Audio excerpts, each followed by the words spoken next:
self-denial. Nothing could be further from the truth. Truly self-disciplined people are not bored, unhappy, or suffering from any kind of deprivation. In fact, they have learned to give themselves the true joy that comes from pursuing and achieving their most cherished goals and dreams. What then is self-discipline really all about? The simple answer may surprise you. Self-discipline is your ability to systematically and progressively work towards a goal until you have reached it. It includes acquiring knowledge and skills. It's your ability to become positively obsessed, single-minded, and efficient, to strive without giving up, to work consistently day after day, week after week, and year after year until your purpose is fulfilled. Self-discipline is the power to say, this is what I really want in life, and this is how I'm going to get it. And if I have to give up some other things, I will, because it's worth it in the long run. To be self-disciplined, you must learn to develop the kind of obsession that glows like a beacon in a storm. You must learn to watch that light and steer your course towards it, no matter what gets in your way or how long it takes. Like a sailor, you must learn to use the skills that will point you in the right direction, and you must keep on using all your knowledge, skill, and energy to stay on course until you have reached your destination. Self-discipline is the single ingredient that makes success possible for anyone who dreams of achieving great things. Without it, there would be no Olympic gold medal winners, no great artists, musicians, or writers, no brilliant inventors, Grand Prix winners, or multimillionaires. Every person who has made an enduring success of his or her life used self-discipline to get there. If self-discipline is so effective, why don't more people have it? Unfortunately, we live in a quick-fix society where old-fashioned effort isn't appreciated. Nearly everyone wants to be an overnight success. People spend their money as soon as they make it to get instant gratification through material things. And then the same people wonder why they're not getting anywhere. The truth is, without paying the price and without making an effort, most people will fail at what they set out to do. It takes years of hard work and discipline to master a skill or craft. Years of putting in 7-day work weeks to build a business from scratch into a multi-million-dollar operation. Years of schooling and internship to get a medical degree and start a doctor's practice. And years of tempering and seasoning to become a prima ballerina. We all greatly admire successful artists, business people, and doctors, among others. But how many of us are willing to put in the years of work it took for these people to get where they are? The late Ray Kroc, the founder and guiding genius behind McDonald's restaurants, told a wonderful story about the contrast between the self-disciplined achiever and the wishful thinker in a speech he gave to MBA candidates at Dartmouth College. He said, "I'm reminded of a story about the great pianist who gave a concert, and at the end a lady rushed up to him and said, 'I'd give anything in the world if I could play like that.' And he said, 'No, you wouldn't.' She could have if she wanted to. Anybody could. I know, as a piano player, that piano playing is mechanical to a great extent. But it's the dedication, the disciplining to practice that makes the difference. And when you're talking about a concert pianist, he has been practicing for years. Years of practice, several hours a day, every single day. Practice, practice, practice, practice. Sacrifice and discipline. That's what it gets down to. And so he said, 'No, you wouldn't,' meaning that what she said she wanted to attain, she wouldn't pay the price to get. To discipline herself to do the studying and practicing required to be a concert pianist. How many times have you heard yourself saying, 'I'd give anything to be a doctor, or a lawyer, or president of a company, or a singer, actress, or dancer, if only I had the talent or the education or the intelligence?' The truth is, with a minimum of talent and average intelligence, you could be any one of those things. With a steady, sustained effort that never falters, never crumbles, and never gets lost in unimportant details, you can be anything you want. Many people believe that talent alone is the key to success. Talent might play its part, but it's not the difference. In every field of endeavor, millions of talented men and women with special talents are wasting away, contributing little to their own success or the good of mankind. And every day we see others who are less gifted but who have accomplished more. Many believe that education is the key to success. Though it is a valuable aid, it is not the difference. The educated derelict is a common sight, and so is the man or woman who has achieved phenomenal success without the advantage of a formal education. And many believe that intelligence is the key to success. Even though a person with a high degree of intelligence is fortunate and possesses the raw materials to be successful, the relationship between intelligence and accomplishment is something less than balanced. Every day we encounter highly intelligent people who barely get by, and their opposite number, men and women of average intelligence, but superior achievements. The one quality which sets one man apart from another, the one key which lifts one to every aspiration while others are caught up in the mire of mediocrity, is not talent, formal education, nor intellectual brilliance. It's self-discipline. With self-discipline, all things are possible. It's the closest thing you could have to a wish-granting fairy godmother. Without self-discipline, even the simplest goal can seem like the impossible dream. In America today, the greatest cause of failure is the lack of self-discipline. Lacking self-discipline, millions of American dreams turn to ashes. With lofty visions of success, many people don't know that it takes more than wishful thinking, shortcuts, gimmicks, and get-rich-quick schemes to achieve excellence. Somehow, most people have lost sight of the age-old truth that anything worthwhile achieving takes time, organized, persistent effort, and more time. As you look around you, you'll see the many obvious fruits of the undisciplined mind: poverty, unhappiness, and drugs, the social cancer of a quick-fix society. But it is the not-so-obvious, more subtle effects of the lack of self-discipline that we address here, the raw power and potential of talented and intelligent people that lies dormant, unchanneled, and wasted, untapped and unfocused because of the inability of these people to commit and mobilize themselves to a course of consistent action. The lack of self-discipline is the #1 killer of achievement in America. Successful people have one thing in common. They set their sights on a goal and work every hour of every day towards reaching it. They learned what they needed to do to reach that goal, and they found a way to do it. If it meant taking on an extra job, they took the job.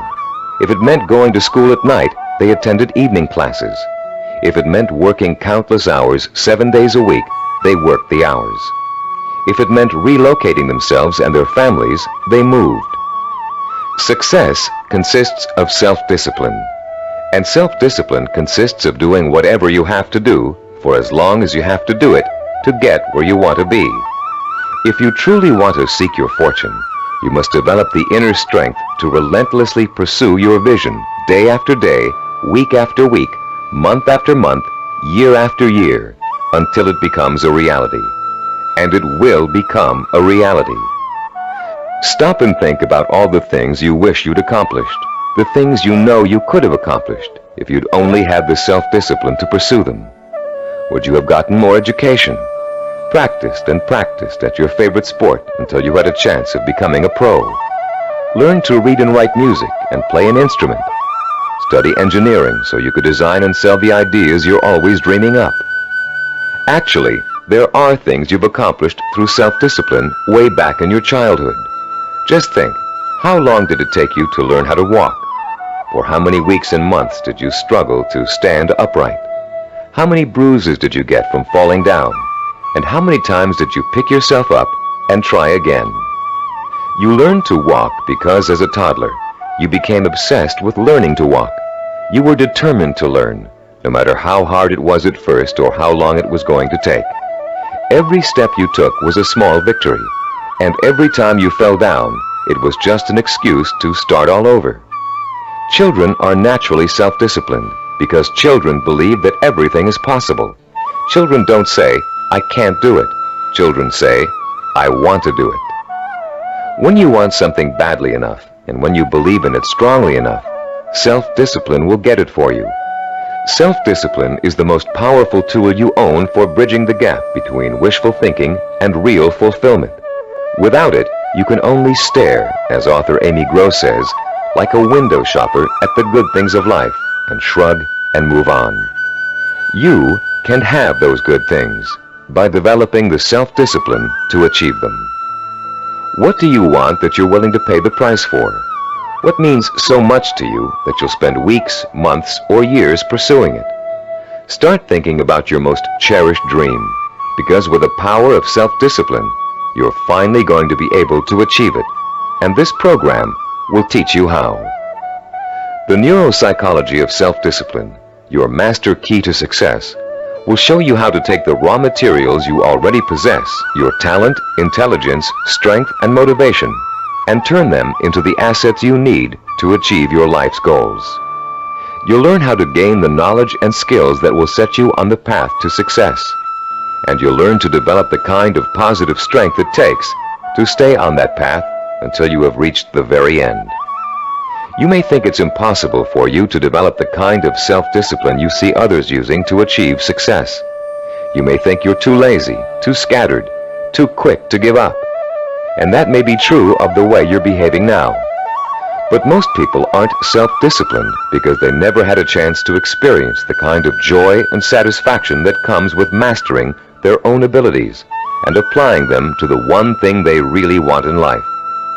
Once you get a taste of how intoxicating, of how free self-discipline feels, you'll be hooked on it for life. The neuropsychology of self-discipline is not the result of pop psychological and faddish theories, nor does it contain simplistic pablum-like success gimmicks found so often in many self-improvement programs. The Neuropsychology of Self-Discipline program incorporates the breakthrough findings of one of the world's most respected brain researchers, Dr. Carl H. Pribram, director of the Stanford University Neuropsychological Research Laboratory, with the practical experience of Cybervision Systems' team of learning experts. Dr. Pribram is one of the most respected and renowned brain and behavioral researchers in the world. Trained as a neurosurgeon, Dr. Pribram has been conducting research into the brain and behavior for over 30 years. His pioneering work and discoveries have led to his being called the father of neuropsychology. Besides his responsibilities at Stanford, Dr. Pribram also serves as the Director of Advanced Research for Cybervision Systems. The Neuropsychology of Self-Discipline incorporates two of Dr. Pribram's revolutionary discoveries. The first is his finding that our behavior is governed by images of achievement, and that without these images, we cannot mobilize and motivate ourselves to achieve our goals. The second is Dr. Pribram's discovery of how the human brain forms visual and sensory images and how these images affect our emotions, our power to commit ourselves to a course of action and see it through to the end with excellence through perseverance and persistence. Dr. Pribram's cutting-edge work lets us understand for the first time the relationship between thinking, sensing, motivation, and behavior. And by collaborating with Dr. Pribram, Cybervision Systems has been able to develop a powerful technology that enables you to harness your own mental processes and motivate yourself to develop the kind of iron will that will carry you through thick and thin to achieve your goals, achieve them well and completely, and enjoy the journey every inch of the way. You don't have to be a scientist to understand, apply, and benefit from these principles. All of the complex research, development, and testing has already been done for you. We've turned Dr. Pribram's research results into a simple but powerful technology anyone can use to learn the beauty and joy of true self-discipline. Your Neuropsychology of Self-Discipline program centers around 3 points of organization. First, in Session 2, you'll be introduced to a description of 10 characteristics of goal-achieving, highly disciplined people. Countless hours of research and interviewing went into gathering this information, all to discover the tools these people used to develop and exercise their powers of self-discipline. These characteristics will become a model or benchmark that you will strive to incorporate into your life. By keeping these characteristics close in mind, you'll have an achievable ideal against which you can measure your own behavior and habits as you strive to acquire and make permanent the skill of self-discipline. The second crucial section of this program is what we call the knowledge and information section. In Session 3, you'll be systematically guided through the easy-to-understand and learn principles of Cybervision's power of self-discipline. You'll learn once and for all that the power of self-discipline is the master key to your success. Not only will you learn why, but you'll thoroughly understand, in depth, the power principles of self-discipline. The third, and to you the most important section of the program, is what we call action and implementation. In Sessions 4 through 10, you'll begin the actual process of becoming self-disciplined, of developing the core skills that will enable you to achieve anything and everything you desire. You'll start by learning how to determine exactly what it is you want to achieve in your life. You'll then learn how to select role models who have already achieved what you desire to achieve, and learn patterns of success from them. You'll discover how to transform those desires into emotion-provoking imaginary blueprints, sensory images rich in sight, sound, touch, taste, and smell, images that excite and stimulate your emotions. You'll learn how to overcome the poisonous doubt that gnaws deep within you as you dwell and reflect upon your chances for success. You'll learn how to determine the knowledge and skills you need to achieve your desire, and how to plan your time so that you can progressively achieve your goal over a sustained period of time. And you'll discover the principles of persistence, how to break through the barriers of time, how to keep going no matter how difficult, painful, or tiring it may be, until your dream is realized. Once you have mastered the principles of self-discipline, you'll discover that nothing, literally nothing, is impossible for you. You will feel like a lean, hungry lion who has just been set free from temporary captivity, proud, aggressive, and equipped with the instincts and tools of survival. Included with this program is a personal study guide. It was designed to assist you in mastering the materials and applying the techniques contained in the audio cassettes.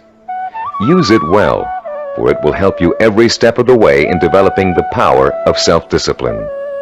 Before you go any further with the audio cassettes, please read the introduction in the study guide. Complete the written exercises for this session, Session 1.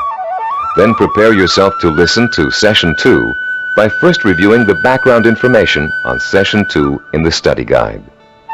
By following the principles of this program, you will, for the first time in your life, be able to achieve whatever it is you desire and accomplish it with the pride of excellence. Talking about success is one thing. Anybody can do that. Achieving it day by day, month by month, and year by year is another. That's what you're going to learn in this program. How to do it. Behind every great achiever, there's another achiever. It may be someone close to home, a parent, teacher, or friend. It may be someone who's currently famous, or it may be a historical or mythological figure. There are probably many young cadets at West Point and Annapolis today who secretly dream of someday repeating the astonishing feats of General George S. Patton, the legendary World War II hero. Yet Patton himself attributed his success on the battlefield to great military leaders of the past. From early childhood, one of his favorites was Alexander the Great, the young Greek ruler who nearly conquered the world over 2,000 years ago. Fascinated by Alexander's repeatedly successful conquests and his dashing personal style, Patton read everything he could about the ancient warrior. Soon he came to know Alexander intimately, his personality, his leadership style, his way of thinking and solving problems, his military strategies. And finally, Patton got to the point where he could think like Alexander the Great, act like Alexander the Great, and get results like Alexander the Great. When he planned his battle strategies, Patton used tactics that followed along the lines of Alexander's greatest military achievements, and they worked.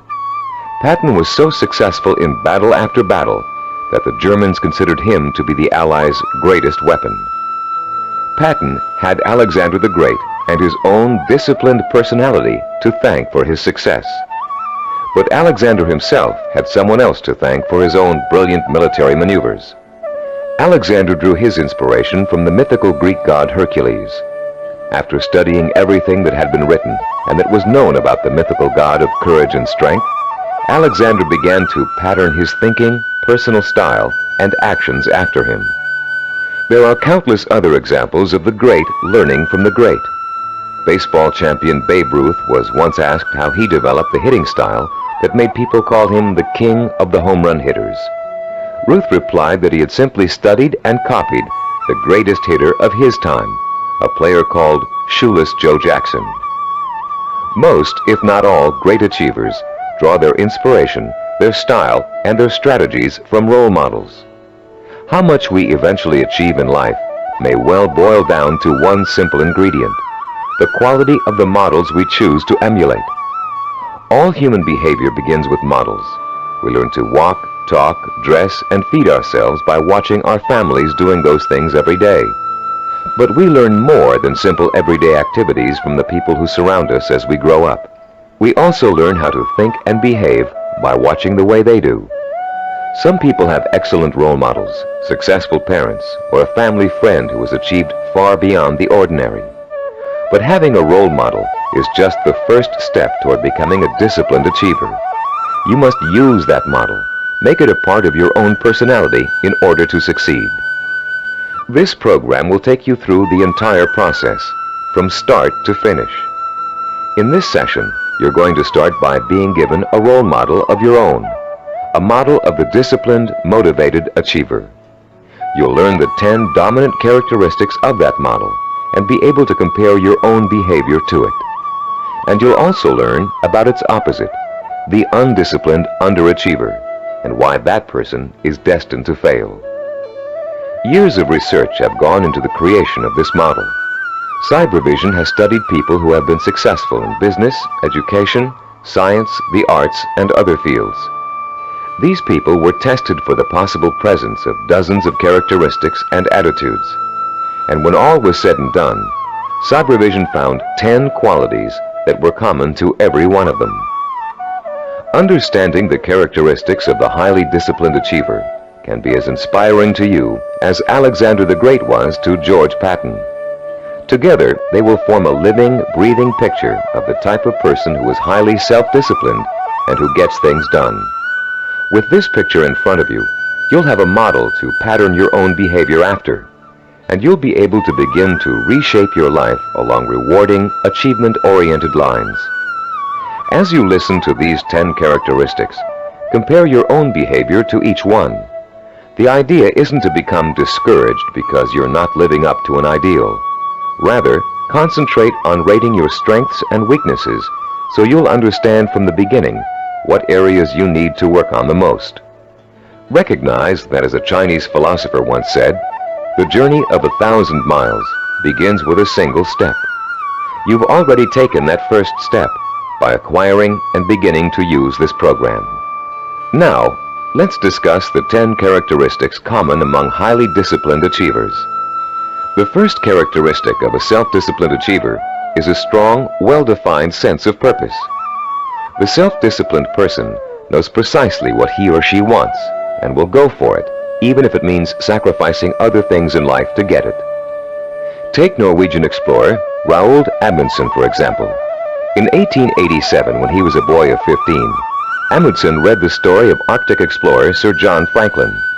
He was so inspired by Franklin's adventures that he secretly resolved to dedicate his life to polar exploration.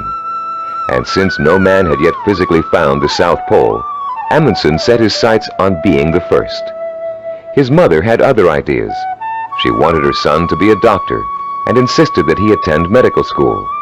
At first, Amundsen gave in, but then, unhappy and frustrated, he quit school, joined an exploration party, and went to sea. Amundsen spent years apprenticing in the treacherous Antarctic. It was hard physical work. There was a lot to learn. He studied nautical techniques until he became a master sailor, and then he began to organize his own expeditions. 24 years after Amundsen chose his goal, he succeeded in achieving it. In 1911, he became the first man to find the South Pole. Contrast Amundsen's single-minded pursuit with the profile of a person who isn't sure what he or she wants to accomplish. The purposelessness personality drifts through life uncertainly, always searching, never finding. This is the type of person who changes jobs, leaves relationships, and starts projects but never finishes them. It's someone who never stays with anything long enough to become successful at it. People today are becoming more and more afraid of commitments. They're afraid of committing themselves to one career. They're afraid of committing themselves to one relationship. They're even afraid to commit themselves to staying in one place for very long. They talk about leaving their options open. Ironically, these people are very much committed to failure, because without a sense of purpose, they can't apply themselves to any one thing, and without applying themselves, they can never succeed. Look around you, and you'll see 40-year-olds and 50-year-olds who are still jumping from job to job, from relationship to relationship, always searching for an answer somewhere. They'll never find it. The second characteristic of the self-disciplined person is that he or she seeks out and uses positive role models, often called mentors. Patton found and learned from Alexander the Great. Roald Amundsen got his inspiration from Sir John Franklin. To be self-disciplined, you must find a mentor who can inspire you with his or her own example of discipline. This person will instill you with a sense of real possibility, the belief that if he can do it, so can I. The person who has no self-discipline tends to identify with and tries to emulate people whose values are quick fix. The undisciplined think success can be achieved through gimmicks, luck, or who you know. For this reason, they actually distrust and resent the truly successful. They cannot bring themselves to admit that it takes hard work and consistent effort to reach a lifelong goal. Rather than working to get their own lives in order, these people blame their lack of success on bad breaks. They will always have bad breaks until they give themselves a break. The third quality that distinguishes the self-disciplined person is the strength of his or her imagination. Self-disciplined people use a goal-setting technique called sensory vision. Robert Kennedy's immortal words explain it very well. Kennedy, himself a highly disciplined achiever, said, "Some men see things as they are and ask, why? I see things as they could be and ask, why not?" The key to developing this kind of vision is learning to use your imagination in a clear, creative way. Once you've decided on a goal, you must learn to visualize the outcome with strongly detailed, sensory-rich images. You must learn to clearly imagine the rewards of success through sight, sound, touch, taste, and smell. The French have an expression, déjà vu, which means already seen. The self-disciplined, when they reach their goal, have this sense of déjà vu, because they have already been there thousands of times in their imaginations. You can be sure General Patton knew what victory felt like long before he fought his first battle. And for Roald Amundsen, reaching the South Pole must have felt like a homecoming. The great film director Alfred Hitchcock said that the actual process of directing a film was almost anticlimactic for him. By the time production started on each of his films, he had already visualized every single frame and every single camera angle so clearly in his own imagination that making the movie consisted of just going through the motions. Hitchcock began each project with a template of what he wanted clearly and firmly set in mind. Those who lack self-discipline also lack vision. They have only the vaguest images of goals they might, maybe, someday want to achieve. These people are quite capable of creating sensory-rich visions, but unfortunately, they tend to apply those visions to scenarios of failure rather than success. The fourth quality exhibited by the self-disciplined individual is what we call a positive sensory orientation. Achievers dwell on their own past accomplishments as proof of their ability to succeed. They won't admit to failure. In fact, it can truly be said that they don't know the meaning of the word failure. If things don't first turn out as planned, they just chalk it up to experience and keep on working toward their goal. Self-disciplined people are so eager to learn that they feel every bit of life experience just brings them closer to achieving success. They're not afraid to try new approaches if old ones don't work anymore. They never lose sight of their goal, but they're open to more than one way of achieving it. And this kind of positive attitude ensures that they will. Those who lack self-discipline waste precious time and energy dwelling upon past failures. Through a vicious cycle of negative reinforcement, they use those perceived failures as an excuse not to try again in the future. They develop a fear of failure, a fear of making the effort, and failure generates failure. If you're convinced you can't do something, you won't be able to do it. The characteristics we've discussed so far all add up to a quality called self-assurance. The self-disciplined have a strong gut-level belief in themselves and their ability to succeed that is truly unshakable. Deep down in their hearts, they know they can do it, and no one can convince them otherwise. When Christopher Columbus set out to find a new route to the West Indies, Europeans thought he was crazy. The world is flat, they told him. If you sail west, you'll fall off the edge and be devoured by monsters. But Columbus believed the world was round, and he stubbornly applied to every monarch in Europe until he found one who would finance his voyage to what turned out to be the New World. The disciplined achiever is fueled by self-confidence, but the undisciplined are hampered by self-doubt. This foreboding of failure haunts them in everything they attempt to do, and effectively slams the door shut on any possibility they might have of succeeding. The sixth characteristic that self-disciplined people share is their ability to plan and organize. The self-disciplined achiever knows how to take his or her goal and break it down into pieces that can be worked on one at a time. Priorities are set, and the important tasks are tackled at the beginning. This practical, methodical approach is the only way to achieve success, no matter what your endeavor. When Henry Ford designed the Model A, he had a goal in mind. He wanted every American to be able to afford to own a car, his car.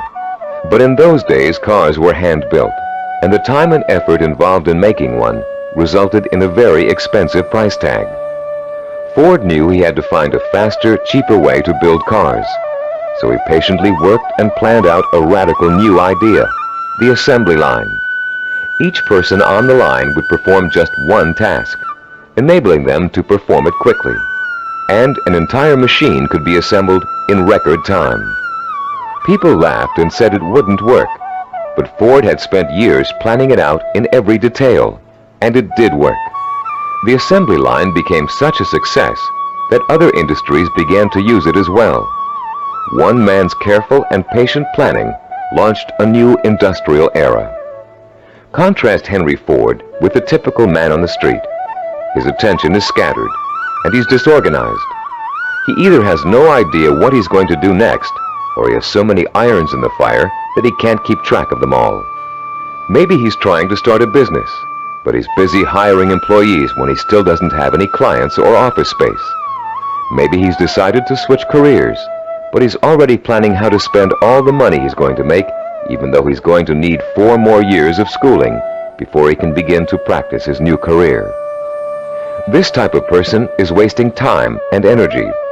Without a detailed game plan, and without following that plan as closely as possible until you reach your goal, you can spend your life floundering among half-started projects and missed opportunities for success.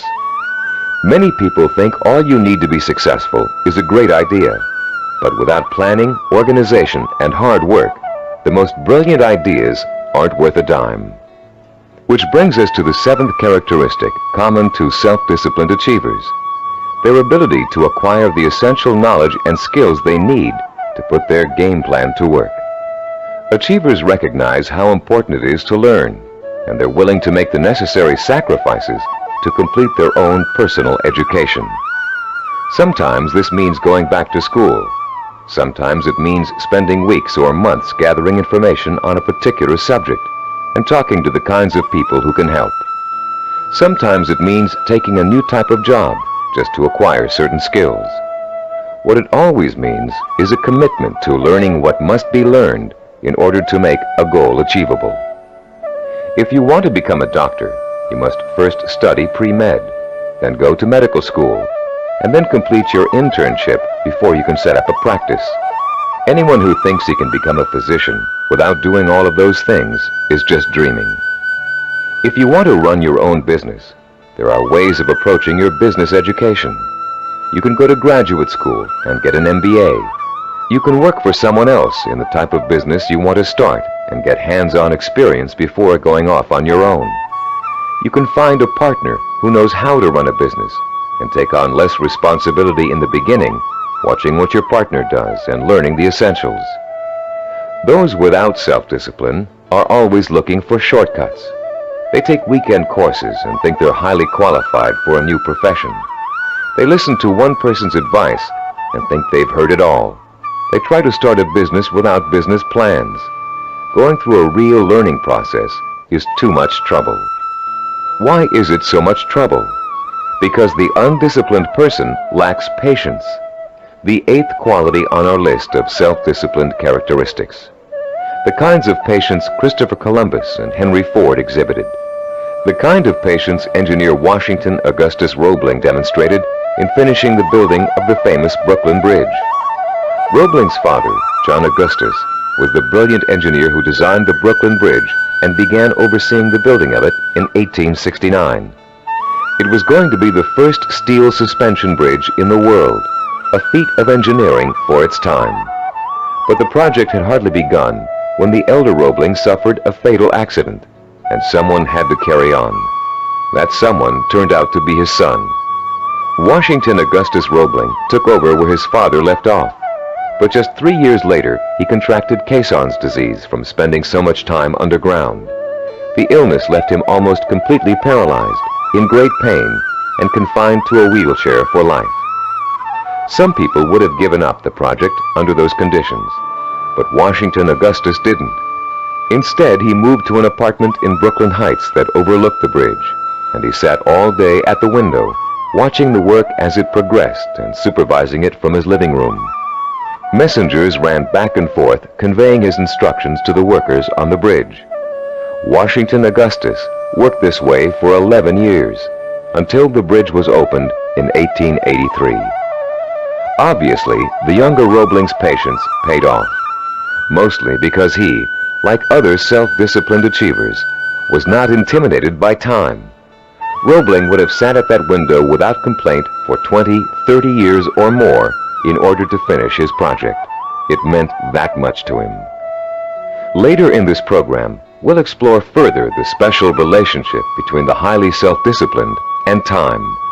For now, we'd like to point out that time becomes immaterial to those immersed in pursuing a goal. Hours pass as if they were minutes, weeks as if they were days, years as if they were months. The self-disciplined do not worry about time. They also see time as a tool. Accomplishment takes time, and people who wish to achieve have all the time in the world. Because every moment they're working towards their goal, they know they are coming 1 minute closer to reaching it.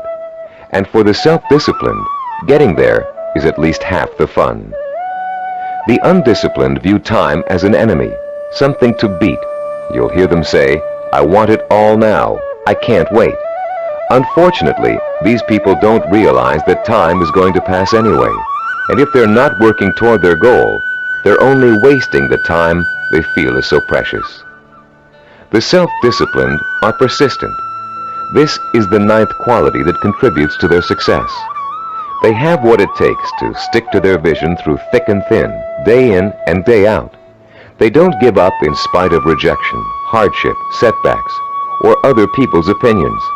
They are relentless in their pursuit of their own dreams and goals. The self-disciplined are actually very stubborn. They succeed against all odds. When they get discouraged, they draw new inspiration and motivation from their sensory-rich visions of success. And that's enough to fuel their emotional drive to keep on making the effort. Ellie Hawkins, a mountain climber, is a good example of someone who just wouldn't give up even when the odds turned against her. She set out to climb a particularly difficult face of Yosemite's treacherous El Capitan. Ellie undertook this climb to prove that dyslexia, a learning disorder from which she suffers, can be beaten. In the middle of the climb, Ellie slipped and suffered a rope burn on her left hand that was so bad she almost lost complete use of the hand. She could have stopped there, but she didn't. What started out to be a 6-day climb turned into a torturous 8-day ordeal as Ellie worked with one hand, holding her wounded arm above her head to lessen the pain. Ellie reached the top and immediately announced plans to tackle another very difficult climb. No one doubts that she'll do it, because she has the hallmark of a disciplined achiever. The undisciplined are easy quitters. They give up when the going gets rough. They're more interested in having a good time than in working. Even worse, they find it impossible to have a good time when they are working. This brings us to the 10th and last characteristic of the self-disciplined achiever, the ability to experience pleasure while working to achieve his or her vision. These people are excited by their goals and become easily engrossed in the work it takes to get there. They're interested in learning, they enjoy acquiring new skills, and they have a good time while they're pursuing their ambitions. To the highly disciplined, there's no such thing as work. Their work becomes their life and their main source of pleasure. When they become successful, you often hear them say, "I can't believe I'm getting rich doing this. It's so much fun." And most of them would keep doing what they're doing, even if they weren't making money at it. To the undisciplined, work is the stressful, painful, boring part of life that must be tolerated between periods of pleasure.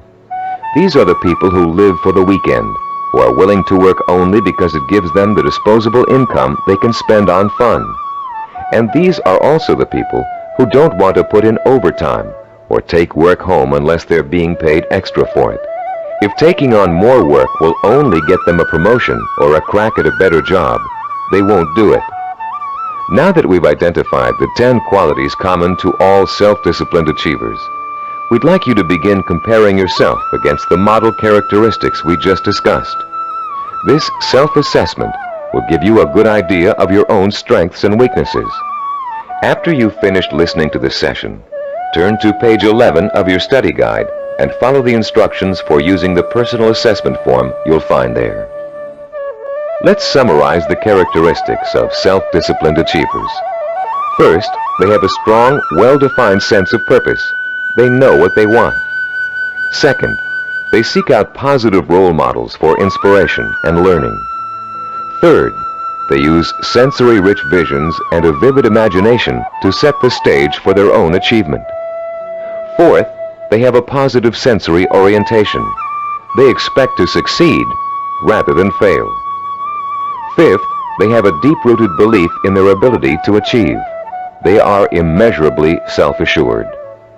Sixth, they have the ability to plan and organize.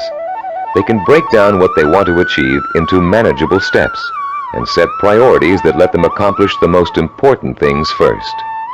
Seventh, they know how and when to acquire essential knowledge and skills. They're not intimidated by the thought of having to learn something new.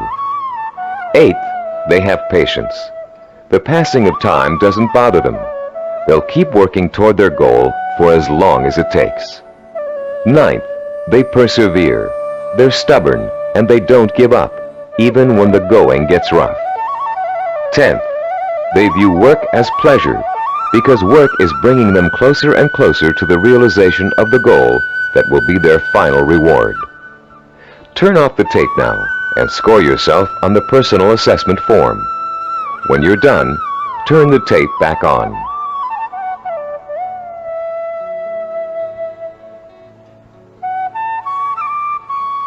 Welcome back. We hope you're not too discouraged by an honest assessment of where you stand now in terms of self-discipline.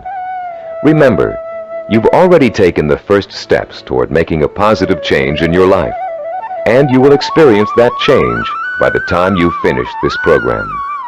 Nothing will be impossible for you once you develop and harness this inspiring and enduring power of self-discipline. And, as you'll soon find out, self-discipline is not so difficult to develop as you might think. As a matter of fact, using this program is going to be your first exercise in acquiring it. Already, you're on your way. In the next session, we'll explore the power behind the characteristics we've just discussed. You'll learn why they're so important in developing self-discipline and what they can do for you once you have them. And you'll be further along the road toward understanding and developing the one characteristic that will give you the power of success. After completing Session 2, you should now have a clear picture of your strengths and weaknesses as compared to the model of the self-disciplined achiever. Perhaps for the first time in your life, you're able to objectively see which of your attitudes and behaviors have been acting as barriers to developing the kind of self-discipline that will enable you to achieve your dreams and ambitions. Now that you have a better understanding of the 10 characteristics of the self-disciplined achiever, we're going to provide you with a scientific foundation for Cybervision's unique self-discipline program. In this session, you'll learn how recent scientific discoveries have made it possible for you to acquire, harness, and focus the power of self-discipline. The power to achieve whatever your mind and heart are set on achieving. That power is what sets achievers apart from the mass of ordinary people, people described by American philosopher and writer Henry David Thoreau as leading lives of quiet desperation. That power is what drove great achievers like Dr. Jonas Salk, Ludwig von Beethoven, Albert Einstein, and Mahatma Gandhi. But what does that power consist of? What is the force that motivates high achievers to sustain a long-term effort that might take 10 years, 20 years, or a lifetime to achieve? More importantly, if we can define and isolate such a force, how can you or I tap into it? The force exists, and it has a scientific basis. By the time you've completed the neuropsychology of self-discipline, you'll understand its origins, its strength, and its power. And you'll be armed with all the tools you need to stay in touch with that force in order to accomplish anything you set out to do. There are many self-improvement programs that, like crash diets, offer good short-term results but stop working after a few days or weeks. These programs tend to rely on one of three kinds of motivation. The first is evangelical. A powerful orator, we'll call him Speaker X, comes to town with promises to increase motivation and production after a single seminar or series of seminars. Perhaps your boss encourages you and your coworkers to go. Perhaps he even purchases a block of tickets. Meeting night arrives, you attend, and the speaker is indeed inspirational, as are the bells and whistles and songs and slogans that accompany him. It is a fever-pitched, emotionally charged experience that Speaker X has to offer. As he exhorts you to live up to your enormous potential, to work harder, better, and more enthusiastically, to use your talents, to use your mind, you feel power welling up inside you, and the people around you are feeling the same kind of power inside them. Yes, you're all saying, we can be more productive, we can have a better attitude, we can get ahead if we want to. The very air becomes charged with mass enthusiasm. The next day, you're at your desk a half hour early, and you work a half hour past normal quitting time. The same thing happens the day after. You start planning new ways to accomplish your work more effectively. You're feeling happier about the work you're doing.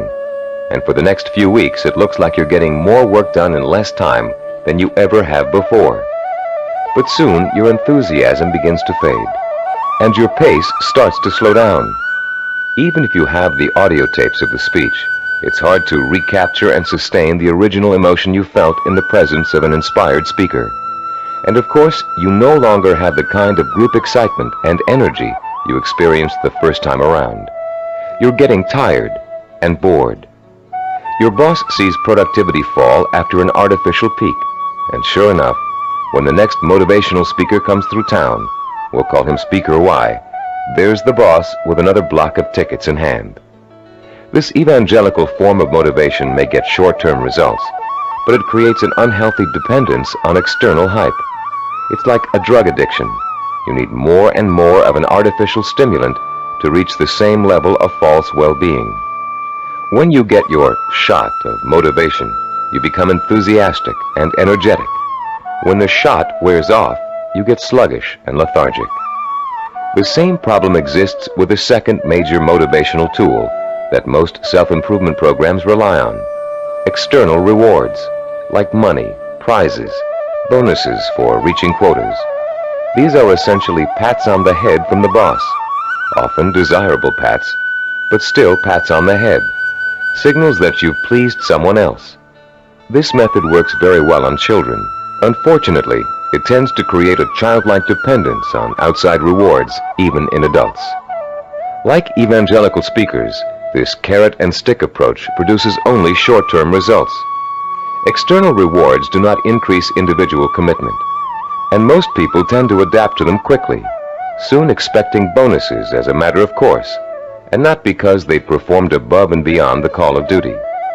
Rewards are manipulative. People who give them out are always asking themselves, how can I motivate my staff? The truth is, to be truly effective in the long term, motivation must come from within. The third classic motivational tool is a familiar one, fear. Humorists Carl Reiner and Mel Brooks created a comedy album in the early 60s in which Reiner, as a journalist, interviews Brooks, who plays a 2,000-year-old man.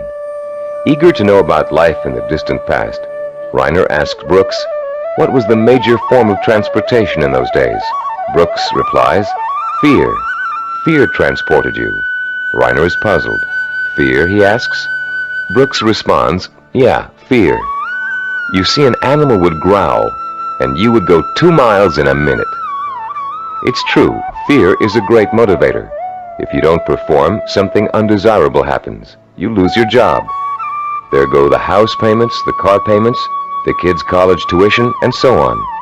As the mental dominoes fall, you're motivated to keep performing. But while fear may bring short-term results, it also brings resentment and rapid burnout. It doesn't take long before you're angry at the system that's keeping you going. And anger makes you less productive, which increases your fear. It becomes a vicious cycle with an unpleasant ending. It should be pretty clear by now that these motivational systems aren't motivational at all.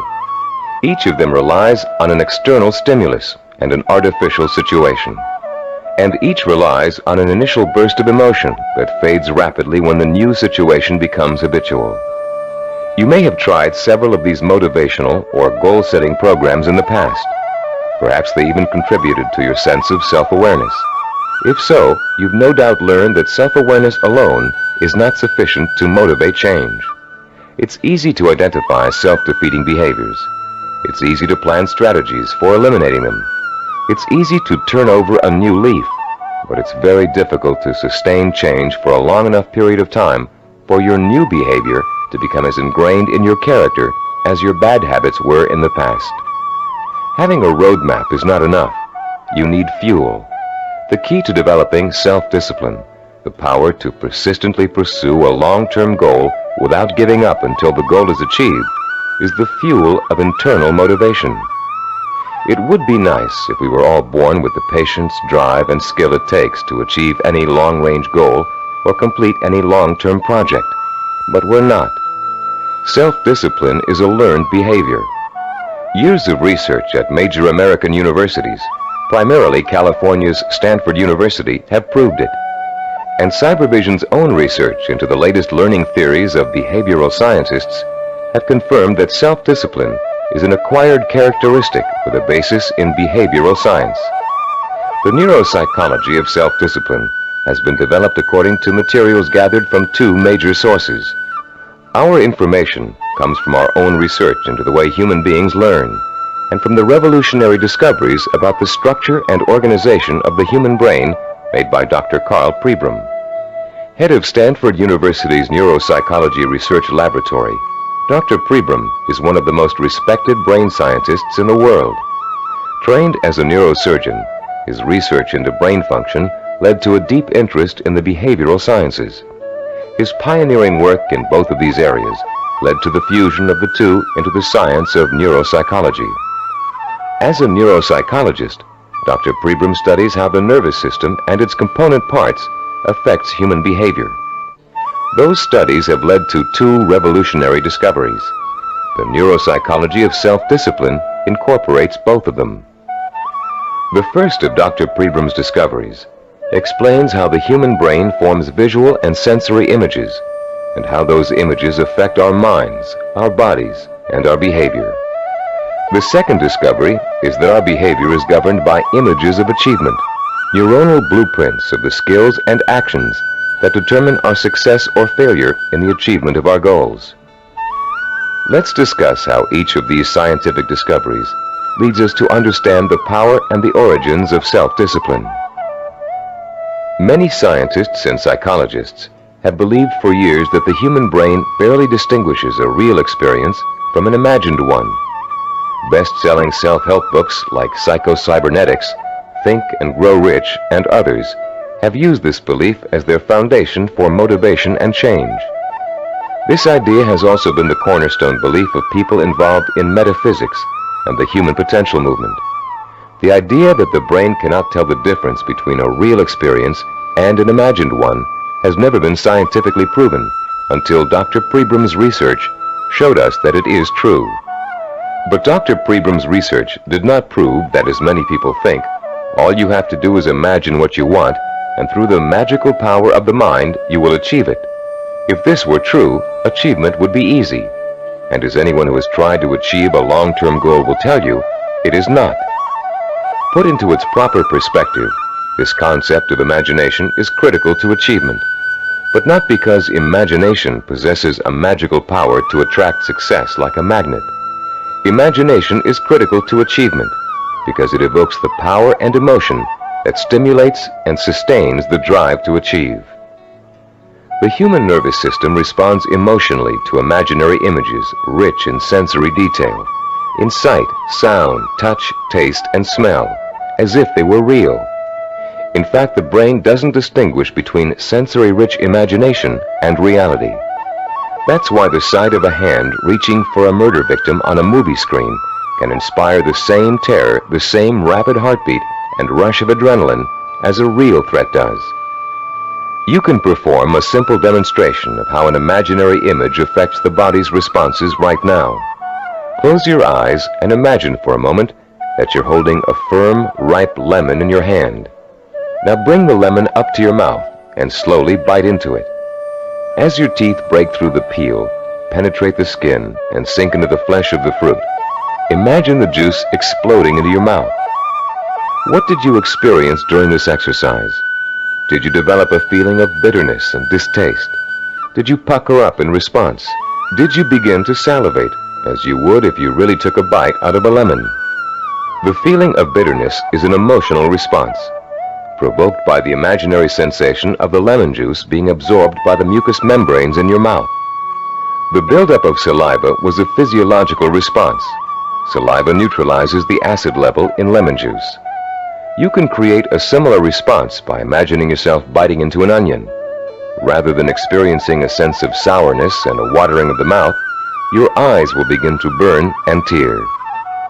This power of imagination to create physiological and psychological responses is crucial to the survival of the human species. The images of love and eroticism stimulate sexual response for reproduction. The image of fear stimulates the fight or flight response for survival. But our brain's ability to respond to images is a two-edged sword. The person who is dominated and controlled by emotional impressions becomes a victim of his own sensory images.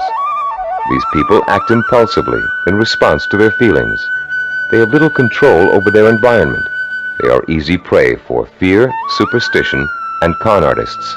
They are usually unhappy. On the other hand, the person who understands the power of imagery and who can deliberately harness a flood of sensory images to reinforce an intellectually formulated plan has a lifetime source of energy to apply toward positive action. This person uses emotion as fuel. Only when the imagination is harnessed and focused on the benefits and rewards of a specific goal can we light the fires of self-motivation and develop the kind of self-discipline that will help us achieve that goal. Dr. Pribram made a second significant discovery in his research into the brain and human behavior. He found that all of our actions are governed and driven by what he calls an image of achievement. That image of achievement is actually a mental blueprint for reaching a goal. It is made up of images rich in sight, sound, touch, taste, and smell. And in the mind of a highly self-disciplined achiever, it serves as the source of emotional fuel that drives him to work long and hard to reach his goal. Wimbledon tennis champion Stan Smith reported that once he realized that he could compete with some of the world's best tennis players, he established a vision of himself becoming the #1 tennis player in the world. He imagined winning the Wimbledon title years before he actually achieved it.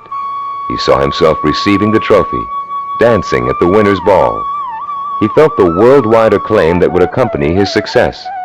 He used that vision as an emotional well from which to draw the necessary strength, persistence, and perseverance to spend thousands of hours in practice and competition, developing the skills and experience that would eventually see him to the realization of his dream.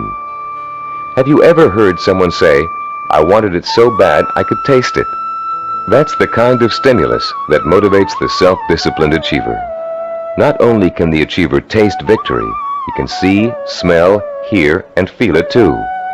After years of research, we now know that such deep, sensory-rich images are the actual language of the brain. Although it is actually far more complex, the brain can be compared to a computer. Computers, also referred to as hardware, can do nothing by themselves. They are simply the vehicles for programs called software that tell the computers what to do.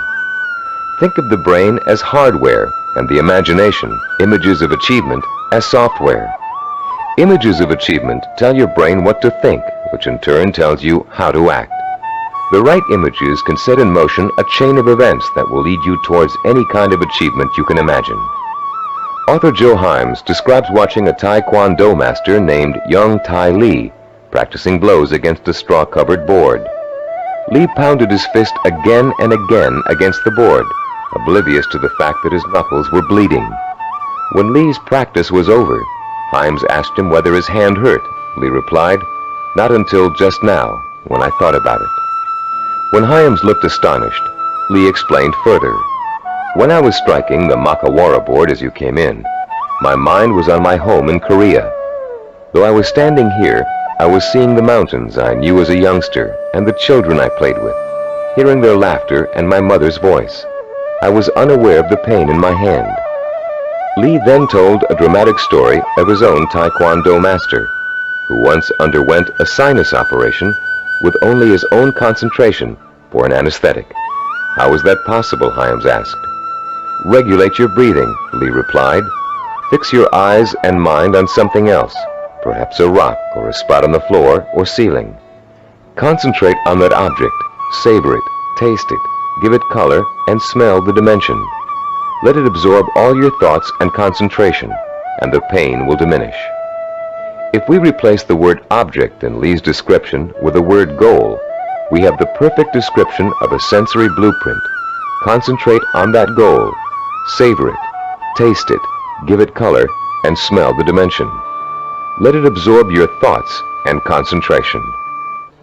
This ability to use sensory images to marshal one's powerful sensory impulses toward a goal is the essence of self-discipline. We are all born with imagination. Self-disciplined achievers have learned to use it to achieve even the most seemingly impossible goals.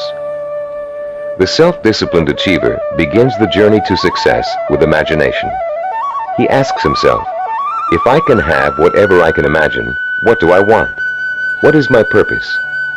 When he has defined that purpose, he uses his imagination to create a vision of achievement, a sensory-rich image that will evoke an emotional response so strong that he is driven to action to bring his vision to life. And when he has achieved that goal, he uses his vision to create new goals, for the self-disciplined achiever never stops. He has learned such a powerful method for becoming successful that the pleasure of succeeding has for him become life itself. The self-disciplined achiever also uses imagination to change his goal whenever necessary.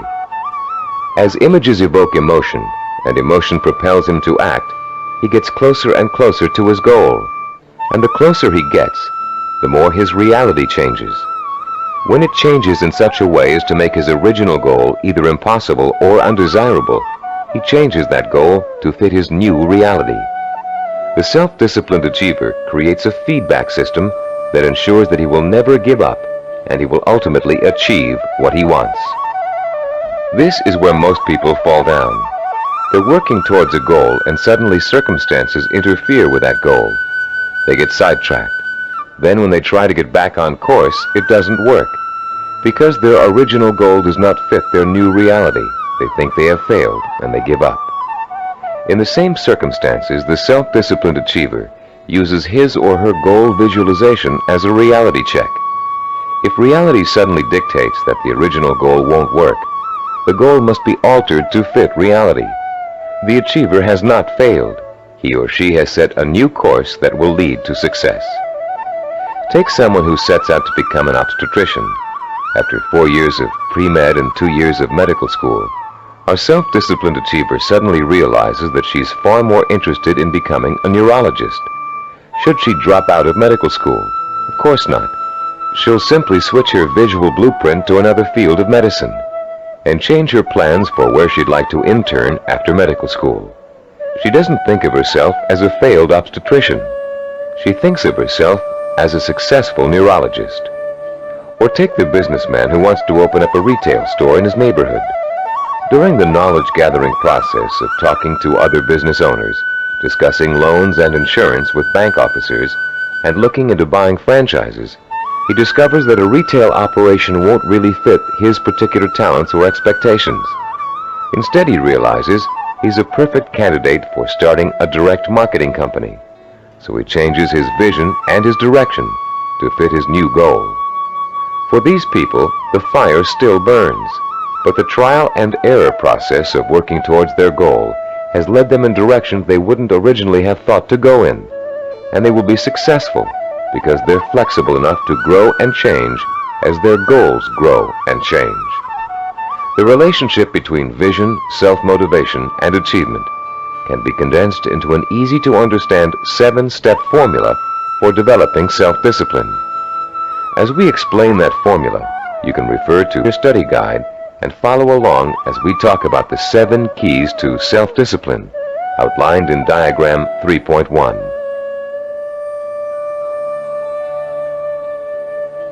The first step in developing the power of self-discipline is to create a purpose. You must define a cause to which you can wholeheartedly commit your time, resources, and energy. This cause points you in a direction. It gives you a reason for making the effort. It lights a small spark inside you that will soon begin to burn with emotion and drive. The second step is to find role models who have already achieved what you want to achieve. Study their life patterns, their methods and techniques for reaching their goals. Let their example inspire you, and realize that they are normal people just like you, but they are self-disciplined people. With the power of self-discipline, you can achieve as much as they have. With a firm purpose in mind and an exciting sense of possibility sparked by your role models, you'll find yourself developing a strong-willed emotional belief in your ability to succeed. The first small spark of hope is turning into a glowing ember of possibility. In the third step, you'll translate your feeling of possibility into a sensory-rich vision of success.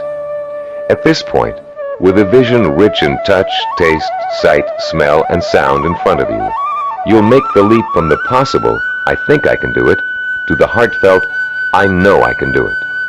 Your vision and your belief will fan the embers of conviction until they burst into a flame of emotion that incites you to action. This all-encompassing flame of emotion is the fourth step of the formula. It is what gives you the energy, the creative power, and the desire to single-mindedly see your vision through to its successful completion. Motion is the root word for emotion. The original meaning of the word emotion is, in fact, a moving, a stirring, an agitation, which is precisely what happens when belief in your goal catches fire. The fifth step in our formula is planning, the first bit of action inspired by your emotion. Through effective planning, you can identify and map out the steps you need to take in order to make your vision a reality. You'll figure out exactly what you need to do to accomplish your goal and how long it will take. And turning your vision into a concrete goal will further fuel the fires of emotion and action. Once your vision has become a plan, you must acquire the knowledge and skills necessary to implement that plan. This is the 6th step in the formula for developing self-discipline. No matter how difficult the learning process might be, you continue to draw inspiration and fortitude from your vision. And each time you master a skill, your confidence in your ability to achieve increases. The 7th and last step in our formula is what we call persistence and perseverance. Persistence is staying with your vision, seeing it through to its completion, no matter how long it takes or how difficult it is. Perseverance is persisting in spite of setbacks, disappointments, and hardship. Once you begin acting to achieve your goal, your drive to sustain the forward motion, to persist and persevere, is constantly fueled by the strength of your initial vision. And as you get nearer and nearer to accomplishment, the vision becomes more and more real. As your vision fuels reality, and reality fuels your vision, your drive to achieve begins working like a giant breeder reactor. You put into motion a self-perpetuating spiral of vision, belief, emotion, motion, and reality. This formula for harnessing the essence of self-discipline will change your life. For the first time, science has given us the power to truly be able to change our own circumstances from the inside out. To understand what makes men and women overcome tremendous odds and obstacles to achieve greatness. For the first time, greatness is within the grasp of each of us. Through the understanding of the scientific principles that govern our thinking and behavior, we can, for the first time, program ourselves for success. In the next session, you'll begin to put the principles you've just learned into action. You'll learn a powerful sensory exercise which will let you determine your true goal. And once you've taken that vital first step, you can begin the exciting journey of action that will propel you towards the ultimate achievement of your heart's desire. At a recent workshop based on the neuropsychology of achievement, Cybervision President Stephen DeVore was asked an interesting question by a young corporate product manager. Mr. DeVore had been outlining the principles of goal setting when the product manager said, "You know, there's one problem I haven't yet solved. We talk about opportunities and goals, but there are so many opportunities to choose from, so many different directions we can go. How do you figure out exactly what you want to go for? How do you focus in on one choice among so many?" This session addresses that very problem, the problem of finding a purpose, and it isn't always easy. We live in a free society filled with opportunities for anyone who wants to take advantage of them. It's wonderful to have so many choices, but sometimes it makes choosing what you really want to do, your purpose, even more confusing than ever. Still, there are ways to narrow your choices down, and this session will show you how to do it.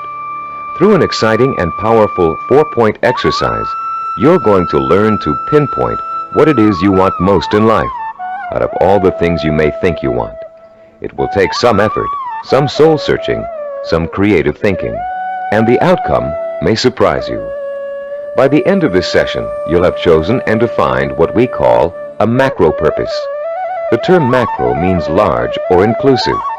Your macro purpose is equivalent to what creative people call the big idea. It's your main desire, your real purpose in life, your reward for hard work and effort. It's going to become your very reason for existing. Besides defining your macro purpose, in this session you're going to learn what micro purposes are and how they're used. Micro purposes are the stepping stones to your macro purpose. They consist of all the things you need to do to achieve your most important ambition. To help you thoroughly understand the concept of macro and micro purposes, think back for a moment to your early years in school, when you first learned to do simple math. Remember what a struggle it was to understand how to add, subtract, multiply, and divide? Numbers seemed a mystery to you back then, and you may have thought you'd never learn how to perform the most basic math functions. At the time, learning math for you was a macro purpose. and all the elements of learning it were micro-purposes. You had to learn to count, for one thing. You had to learn the symbols for addition, multiplication, subtraction, and division. And you probably had to memorize the multiplication tables. As an adult, math seems to hardly be important, but you couldn't balance your checkbook or manage your money without it. And if you're a stockbroker, accountant, retail store manager, or bank teller, among other things, math is an important part of your job. So math was a micro-purpose that helped you launch your present career, your macro-purpose. If your desire is to earn a college degree, a macro-purpose, you must take a certain number of courses and amass a certain number of credits. Each course you take that counts towards your degree is a micro-purpose. But if you want to be a doctor, earning a bachelor's degree by itself is only a micro-purpose. You still have to attend and graduate from medical school and complete an internship, more micro-purposes, before you can be licensed to practice medicine. As you can see, macro and micro-purposes change according to your stage in life and what you want to accomplish at the moment. A teenager may enter college with no clear idea of what he or she wants to do except finish school, the macro-purpose of the moment. But by the third year of school, that student may decide on a career that requires additional schooling and a period of apprenticeship. So finishing school becomes a micro-purpose, a stepping stone to a rewarding career. But macro and micro-purposes don't just apply to careers or lifelong goals. Setting a macro-purpose and determining what micro-purposes are necessary to achieve it is an excellent way to help you accomplish any goal, no matter how large or small. It's a logical and creative process that lets you organize your thoughts and actions to make your goal clearer, more rational, and easier to achieve. Just imagine for a moment that you're stranded alone in the wilderness on a freezing winter day. It's late afternoon, and there's no hope of rescue before the next morning. Somehow, you have to figure out a way to survive the bitter cold night, your macro-purpose. Your micro-purpose is keeping warm, and right off the bat you can think of 3 ways to do this. The first is to put on some more warm clothes, but you don't have any, so that choice is out. The second is to find shelter, but there's none in sight, and you don't have the time or the tools to build anything before nightfall. The third is to light a fire and keep it going through the night. Since the woods around you are filled with dry logs and kindling, this looks like a real possibility. But you don't have any matches, and as for rubbing 2 sticks together to start a fire, it never worked when you were a child, and you doubt that it will work now. There has to be another way. Looking around you for another solution to accomplishing your macro purpose, you notice a sliver of broken glass on the ground, and there's still enough sun left for you to be able to feel its warmth. Picking up the glass, you hold it so the sun's rays can penetrate its surface and focus on a dry stick of wood underneath. In 10 minutes, the stick is burning. But your ordeal isn't over. After the fire is lit, you have to gather enough logs and kindling to last through the night, another micro-purpose. And then you have to force yourself to stay awake all or most of the night to make sure the fire doesn't go out. In the course of this harrowing experience, you've chosen a macro-purpose, staying alive, and defined all the micro-purposes that went into it. And if you succeeded in accomplishing all of the micro-purposes, you also achieved your macro-purpose. You survived. Defining your life's purpose and the steps you must take to achieve it may not be a life and death matter, but the principle works the same way. By the time this session is over, you'll have a macro-purpose, a clear understanding of what to focus your energy, talent, and intelligence on. And you'll be able to light your own inner fire and feed it with a life-enriching, emotionally compelling purpose. And purpose, as we've noted, is the starting point from which self-discipline and achievement spring. Your first step in determining your macro purpose involves something everybody loves to do: play. You've already learned how important enjoying work is to the highly self-disciplined. To these achievers, work and pleasure are synonymous. Now you're going to get a taste of how easily this can happen. For the next few minutes, I'm going to ask you to work and play as you engage in a process called limitless wishing. Start by closing your eyes and relaxing. Imagine that you're on a beautiful, deserted beach. walking barefoot in the sand. A soft breeze is keeping you cool, and you're enjoying the sound of the waves splashing rhythmically against the shore. As you stroll along the water's edge, you see an object in the near distance that's half buried in the wet sand. The waves splash over its surface, then recede, leaving it exposed to your curious eyes. You wonder what it is, and you start to walk a little faster so you can reach it before it's engulfed by the next wave. In a couple of minutes, you're standing over it, still not sure what it is. It's metal, somewhat round, and looks like an old lamp. You dig your fingers into the wet sand and pull it out. There's an inscription on the side of the object, but you can't read it clearly. You begin to rub some of the sand away from the oddly shaped letters. Suddenly, the lamp begins hissing, and it releases a cloud of what looks like steam or gas. Frightened, you drop it, but you continue to watch what the lamp is doing out of curiosity. Slowly, before your very eyes, the cloud begins to assume human shape, and soon you're looking up at the largest person you've ever seen. When it speaks, its voice is rich and kind, and its message is amazing. The genie thanks you for releasing him from hundreds of years of captivity inside the lamp, and according to the hospitality of his people, he offers you a reward for helping him. You have only to name 5 wishes, he says, and they will be granted.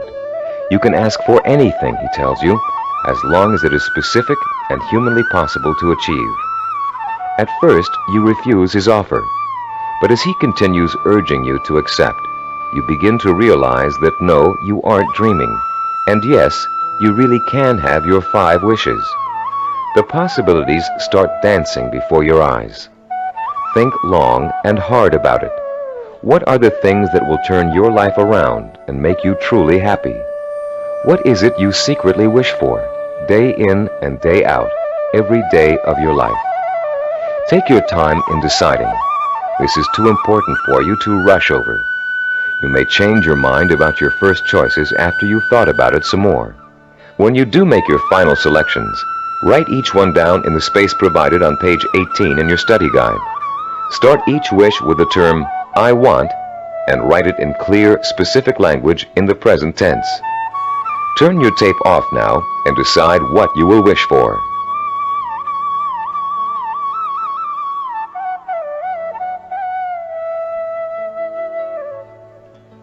Welcome back. You now have in front of you a list of 5 wishes that your mind and heart told you are the most important things in life to you. Now, with a little imagination, you're going to create a scenario in which each of these wishes is fulfilled. This second step of our 4-part process is called wishful imagining. Close your eyes again and picture, in as much detail as possible, that your first wish has come true. If you wished for a great deal of money, imagine how your life has changed now that you've gotten it.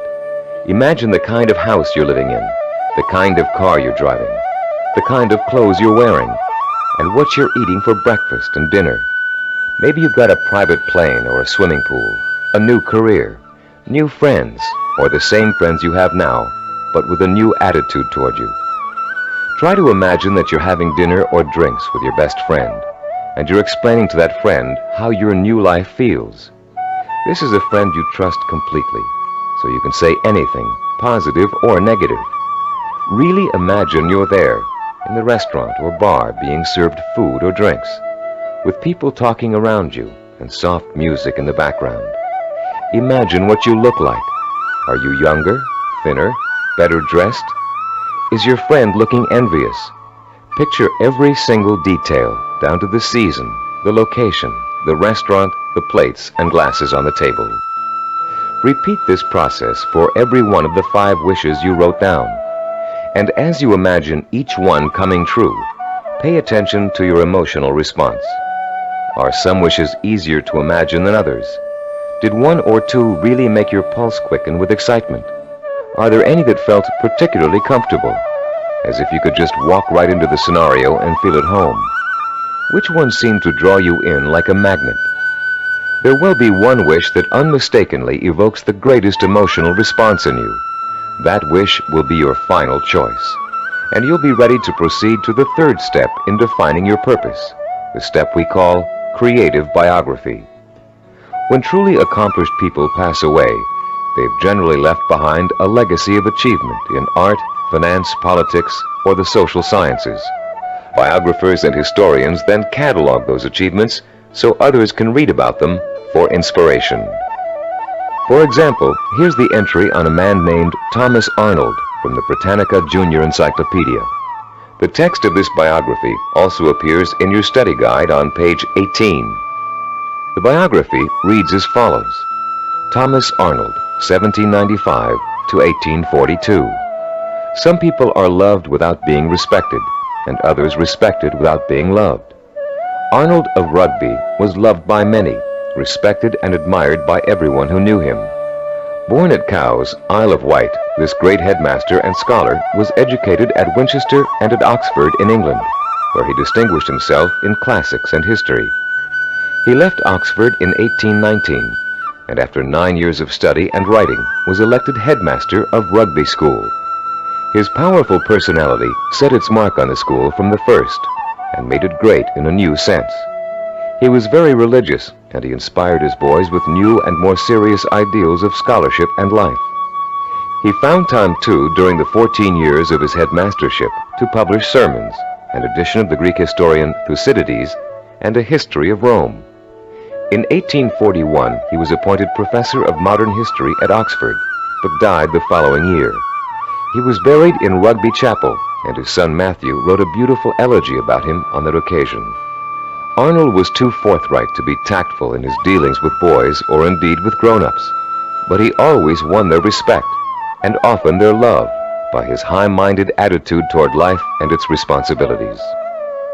This entry can only summarize the lifelong accomplishments of a beloved teacher and respected scholar.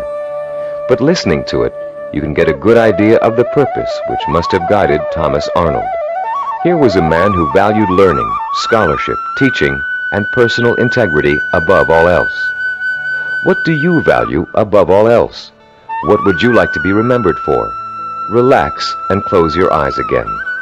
Now imagine that you hold in your hands an encyclopedia published in the year 2100.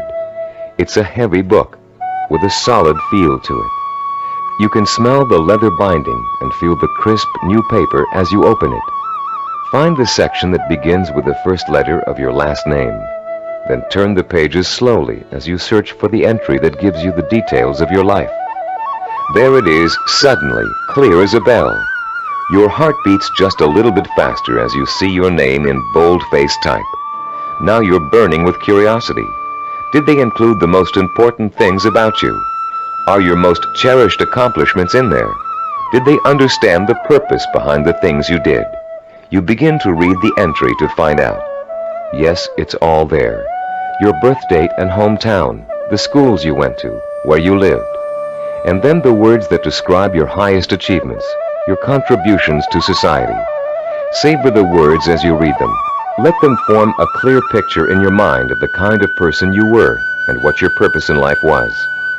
When you've finished reading your own biography, turn off the tape and write down what you just read in the space provided on page 19 of your study guide. Don't leave out a single detail. Make sure you paint a vivid picture of the self-disciplined achiever who worked so long and hard in pursuit of a single purpose that he or she ended up deserving an entry in such a distinguished publication. When you've finished writing your own biography, please turn the tape player back on.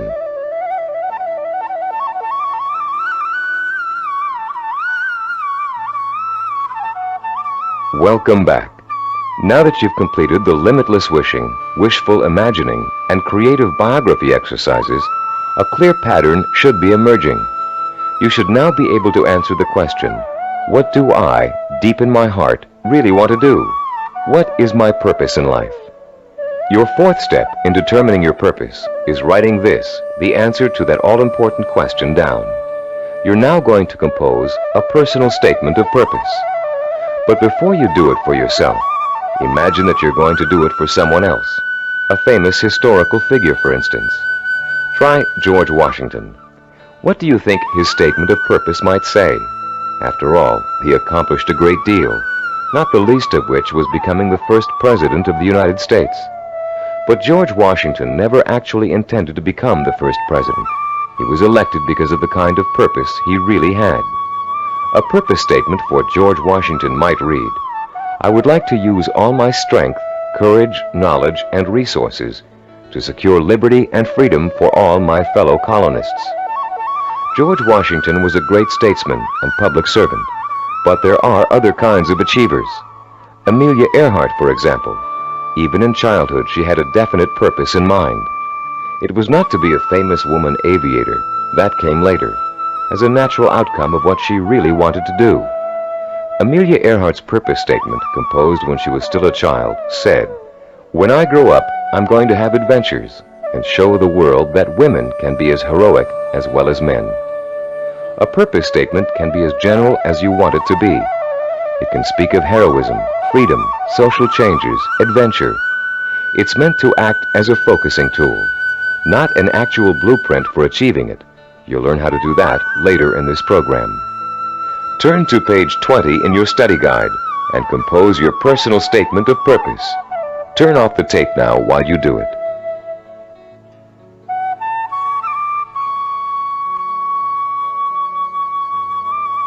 Welcome back again. You've come a long way in this session. You've learned to use limitless wishing, wishful imagining, creative biography, and a statement of purpose to narrow down your options and make a final choice about where you're going to focus your efforts. You've just used this four-part process to make a major decision about what you really want to accomplish and achieve in your life. But you can use it again and again, anytime you feel it's necessary, to aid you in making any kind of decision, from the smallest to the most important. This process works equally well for macro and micro decision-making. Whether you know it or not, you're now well on your way to becoming a self-disciplined achiever. You've learned to use one of your richest natural resources, your intuition and imagination. You've discovered what it is you really want to achieve and have written it down as a statement of purpose. You've laid the solid foundation upon which the power of self-discipline is built. We'd like to congratulate you on what you've already accomplished. In our next session, you're going to learn how role models can inspire and teach you to achieve your lifelong ambition. In Homer's The Odyssey, one of the oldest surviving epic poems in the world, there is a character named Mentor. A wise and practical man, Mentor kept everything running smoothly at home, while Odysseus, the hero of the tale, went off for 10 years to have adventures. Mentor played his role so well and gave such wise and true advice that his name has become part of the English language as a representation of what he stood for. The American Heritage Dictionary defines a mentor as a wise and trusted counselor or teacher. This session is about mentors. Few achievers can ever reach their goals without them. Mentors provide you with the kind of inspiration, motivation, and example that can make the difference between achievement and failure. Mentors help you to develop the belief that anything is possible. And mentors allow you to learn through modeling, that is, emulating the person you'd like to be. In ancient civilizations, mentors were revered. In the 18th century BC, there lived a wise Babylonian king named Hammurabi. One of his greatest achievements was developing and drafting mankind's first set of civilized laws, known today as the Code of Hammurabi. This king was so wise that one of his laws required all men of learning and craftsmanship to pass on their knowledge and skills to the young through examples their students could follow. Hammurabi realized that without modeling, no civilization would last very long. There have been many changes in the past 3,800 years, but one thing has remained the same. Without modeling, learning and achievement are not possible. It is a rare person who can forge a new path in society without consciously or unconsciously imitating someone that came before him. It is a rare artist who develops a new style without first having worked in the style of a master he or she has always admired. But actual skills aren't the only thing you learn through modeling. Values, attitudes, and behaviors are also passed on from mentors to students. And whether you realize it or not, You've been a student of behavior all your life. As an infant, your eager mind quickly grasped everything that was going on around you. You watched and later imitated what your parents, siblings, friends, and teachers were doing. If you had good models, models of integrity and achievement, most likely you grew up to be an achiever yourself. But if your models reflected apathy or failure, you probably grew up to imitate many of the self-defeating and negative behaviors you witnessed in your early years. Most of us had models who could best be called middle of the road. Your parents may have had specific skills and abilities they were proud of, but fell short of being a good example to you in other ways. An older brother or sister may have possessed exceptional talent in an area where you couldn't possibly compete.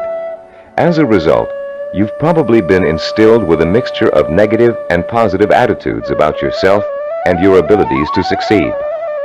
It's time for you to develop the kind of positive outlook that is critical to developing self-discipline. It's time for you to throw off the cloak of self-doubt and realize that when you acquire self-discipline, you have what it takes to achieve your goal. It's time for you to use that self-discipline to develop the knowledge and skills you need to achieve. And in order to do all those things, it's time for you to find mentors who have already accomplished what you want to achieve. You're no longer a helpless infant who can't pick and choose good models to learn from. As an adult, you have the intelligence and power to go out and find the kind of mentors who will inspire and teach you with examples of their own persistence and positive attitudes and behaviors. By the time we finish this session, you'll know how to find your own personal mentors and use them to their fullest ability. And you'll be able to overcome the negative attitudes and lack of self-discipline that have been holding you back up until now. You'll learn how to identify your own personal role models using historical figures and the people surrounding you today. You'll find out how to actually learn new attitudes and behaviors from them. You'll learn how to use them to create a blueprint for your own actions, starting right now. And more importantly, you'll learn how to draw inspiration from them, the kind of inspiration that empowers your purpose, what you want to achieve, with a sense of possibility. If others have achieved it, then it's possible for me too. How do you go about finding mentors? At first glance, it may seem that there's nobody even remotely accessible to you who has the same kind of hopes and dreams as you do. But high achievers always find a way, and so can you. In our research, we discovered that achievers draw their inspiration from role models in two ways: indirectly, from reading and watching films, and directly, through day-to-day observation and contact. Let's first discuss how self-disciplined achievers indirectly find their mentors. Indirectly, they learn through media portrayals, mostly through the reading of biography and autobiography, reading profiles of achievers in magazines and other periodicals, and watching inspirational films and television programs.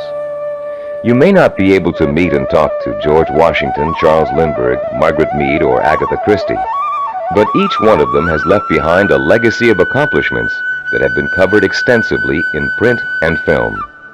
Stop now and think of all the people you've read about, heard about, or seen portrayed in films. Whom did you admire most? Whose story elicited a throb of recognition from you, a feeling that if you could be in anyone's shoes, that was the person you'd like to be? It could even be a fictional character, a great detective or explorer created by an imaginative writer. But there had to be, and still has to be, someone you've always greatly admired and wished you could be like. After he made the film Rocky, Sylvester Stallone talked in an interview about the power of mentors and how his movie worked to inspire millions of people around the world. "I think there's a definite formula in reaching audiences," he said. "Provide them with heroes and heroines who have to pull themselves up from the depths of despair. And as they struggle and claw and finally attain their goal, the audience says, 'That's the kind of person I want to be.'" Stallone's character Rocky is the embodiment of a man obsessed with and driven by a vision rich in emotion and purpose, a self-directed achiever who overcame the odds through hard work, effort, persistence, and perseverance. Browse through the New York Times nonfiction bestsellers list this Sunday in your local paper. you'll find that half the books listed are biographies or autobiographies, testaments to people of enormous self-discipline and high achievement. Examples of the power of self-discipline are all around you. You only have to visit your library, your local newsstand, the closest movie theaters, or your local video store for inspiration. Your first step in finding a self-disciplined mentor is to search out books, magazine articles, and movies in which the main characters, fictional or real, have achieved something similar to what you want to achieve. And after studying these people, you can begin to answer the questions. What is it I must do to achieve my goal? What skills do I need to learn? How must I behave? What actions do I need to take? Your mentors will provide you with the answers. The self-disciplined have 3 direct methods of finding role models to learn from and emulate. The first is through personal acquaintances. They may have a friend whose business or personal successes have inspired them to take similar routes to the top. Or perhaps there's a family member who has achieved widespread recognition for outstanding contributions to the community. Because these mentors are close at hand, they can be watched from a front row seat. You can observe their attitudes, behaviors, and thinking patterns. You can notice how they solve problems. You can pay attention to how they behave when confronted with setbacks or victories. You can watch these mentors grapple with the issues of everyday life and the larger issue of achievement in a chosen area. But sometimes there just aren't any people who are that close to you who fit the bill of the self-disciplined achiever. You must find other methods of seeking out real-life mentors. The second way self-disciplined people directly find mentors is through what is commonly known as networking. Networking consists of building relationships with the people who can introduce and expose you to positive role models. Networking is not to be confused with social climbing. The primary motivation of the networker is to learn as much as he can from as many successful people as he possibly can. The main benefit from networking is the quality of the contacts you can establish. Contacts that will create greater opportunities and put you in the mainstream of successful, self-disciplined role models. The third source of finding models directly is apprenticeship, learning directly from a master mentor. The concept of apprenticeship may seem old-fashioned in a world of computer-assisted learning and mass public education, but most of the high achievers we studied apprenticed themselves in some fashion to a mentor who could pass on his or her skills through intentional, personalized learning. Apprenticeship is extraordinarily common in the arts, trade crafts, business, medicine, law, politics, teaching, and sports. Leaf through any encyclopedia and notice how many of the achievers profiled learned their skills under the tutelage of a master mentor. Some people are obvious masters of their craft and easy to pick as mentors, but sometimes it isn't so obvious, especially when it comes to business or professional achievers. How can you choose among several possible candidates? How can you pick the person who is most likely to provide you with the inspiration and example you need? In Session 2, you used an assessment form to compare your own behaviors, habits, and thought patterns against the 10 positive characteristics of the self-disciplined achiever. On page 25 of your study guide, you'll find a similar form that you can use to identify the strengths and weaknesses of prospective mentors, with instructions on how to use it. Put this form to work for you as you seek out that special person who can help you achieve your most cherished dreams and goals. When choosing a mentor of any kind, pay particular attention to how he or she developed the knowledge, skills, and abilities it took to reach his or her goal. Was there special schooling involved, particular reading materials, an apprenticeship with a mentor of his or her own, carefully sought-out teachers? How many hours did your mentor work every day toward achieving his or her goal? Also, pay close attention to your mentor's way of thinking. Be sure to choose someone who handles stress and pressure well, someone who responds to difficult problems by coming up with creative solutions, someone who loves what they do but still finds time for important personal relationships. The highest achievers work hard but are not workaholics. They still find time to enjoy their friends and families. Look for a mentor who has learned not to waste time and who has mastered the art of juggling a heavy schedule while staying calm and in full control. This will be an important trait for you to imitate, and find someone who neither capitulates to everyone around him, nor is so arrogant he won't listen to the opinions of others. You'll want to learn how to listen well, and then make your own decisions. In looking for all these traits, remember that your mentor is still going to be human and have faults. This is one of the most important things you can learn about your role model. In spite of great success, wealth, and the admiration of friends, family, and the community, he or she makes mistakes just like you. Rather than being disappointed in your mentor, you should rejoice over his or her human failings, because those failings mean that anyone can succeed just as they did. If it was possible for an imperfect person with one all-important goal in life to make that goal come true, you can do it as well. At Cybervision Systems, we've developed a number of sports training video cassettes that use a new and revolutionary learning technique. These video cassettes feature some of the world's greatest athletes, highly self-disciplined achievers who have won world championships and Olympic gold medals. And in the casual conversations we've had while working with these athletic stars, each one has revealed that he or she had a mentor whose skills, attitudes, and behavior served as an example of how to achieve. One of the things that struck us during these conversations was the fact that most top athletes were just as intimidated as you and I might be the first time they met their role model heroes, for lack of a better word. The idea that a major league ball player of undisputed talent might be quivering like a school kid in the face of their lifelong hero made us feel pretty normal, actually. I think we all feel a sort of psychological barrier when it comes to measuring ourselves against our role models. But as the athletes we talked to discovered, that barrier can be overcome quickly and easily. Each of them described the eventual realization that came from playing on a team with a personal hero or from riding the same pro circuit. The realization? As Olympic gold medal skier Jean-Claude Killy put it, everybody puts his pants on, one leg at a time. What each of them realized was that they too could easily perform like the role model they idolized. The idols, viewed close up, turned out to be as ordinary as the worshippers. They realized how great an opportunity they had to learn from their hero. Discovering that their idols were human and fallible, they began to believe deep within their hearts that they could equal or even surpass their idols' accomplishments. Though the role models you choose have developed tremendous strengths that have made them successful, they also have many weaknesses. Renowned fiction writer Ray Bradbury, for example, who was first published when he was in his teens, will never win the Monaco Grand Prix, or even a race to the local supermarket. Why? Because he never learned to drive a car, a skill most of us acquired long ago without thinking about it twice. A friend of ours who was independently wealthy, a local politician, a publisher of fine art books, and a world traveler, wears finely crafted boots with all his clothes, even his business suits.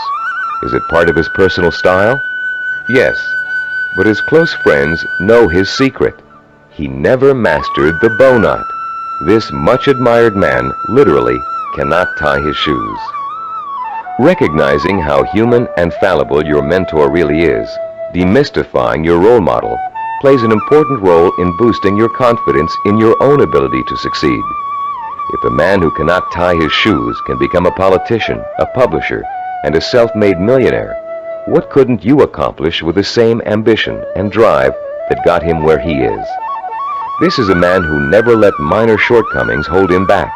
He and 1,000 other mentors will prove to you that you don't have to be perfect to succeed. In fact, you may be amazed to find out that there are a lot of similarities between you and your mentor. People with similar goals often think alike. The only substantial difference, then, between you and your mentor is the kind of self-disciplined effort he or she has applied to achieving a goal. If you apply the same kind of effort, you can be just as successful in achieving your goal. As a matter of fact, you can try on success for size by emulating your mentor's achievements while you're working toward a similar goal. Remember childhood dress-up games, playing pirate with a tinfoil sword and your mother's scarf wrapped around your forehead. Role-playing doesn't work only for children. It can give anyone who's striving to reach a particular goal a template to follow for achieving that goal. Hunter Thompson, who broke new ground in journalism in the 1970s with his gonzo style, picked up much of his technique by imitating one of the greatest writers in the English language, Charles Dickens. Thompson literally sat down and physically copied Dickens by hand, letting his mind and his muscles get used to Dickens' rhythm and style. Hour after hour, he copied Dickens' prose, word for word. And Thompson went on to become a successful and popular contemporary writer. The great 19th century psychologist and philosopher William James contended that if you want to acquire a positive habit or behavior, simply act as if you already have it, and you will. James was aware that the human nervous system is incapable of distinguishing between a physically real experience and a vividly imagined one, which means that once you select your mentor, all you need to do is act just like that person in order to be just like him or her. Remember General Patton? He acted just like Alexander the Great, and he won battle after battle against the Axis. What about Babe Ruth? He imitated Shoeless Joe Jackson and went on to achieve much greater fame than his role model. Or perhaps you've heard of a fictional character named Bunker Bean. Bunker Bean was a timid, weak boy, raised by his parents to think he would always be a failure, and he was. He failed in school, he failed with his friends, he failed in everything he attempted, until one day Bunker Bean ran into a fortune teller who told him he was the reincarnation of Napoleon and was destined to achieve great things. Bunker Bean was shocked out of his usual apathy by this revelation. Going to the library, he took out every book he could find on the legendary Napoleon Bonaparte. He bought posters of Napoleon and hung them up all over his room. And as he studied about the emperor, whom he really believed was his former self, he began to imitate Napoleon's habits, attitudes, and behaviors. Years later, Bunker Bean was a rich and powerful man. He had everything anyone could have asked for. Running into the fortune teller one day, he thanked her for changing his life by telling him about his former self. And to his astonishment, she laughed and told him she had lied to him years before, just to get his money. He wasn't the reincarnation of Napoleon after all. Bunker Bean was crushed.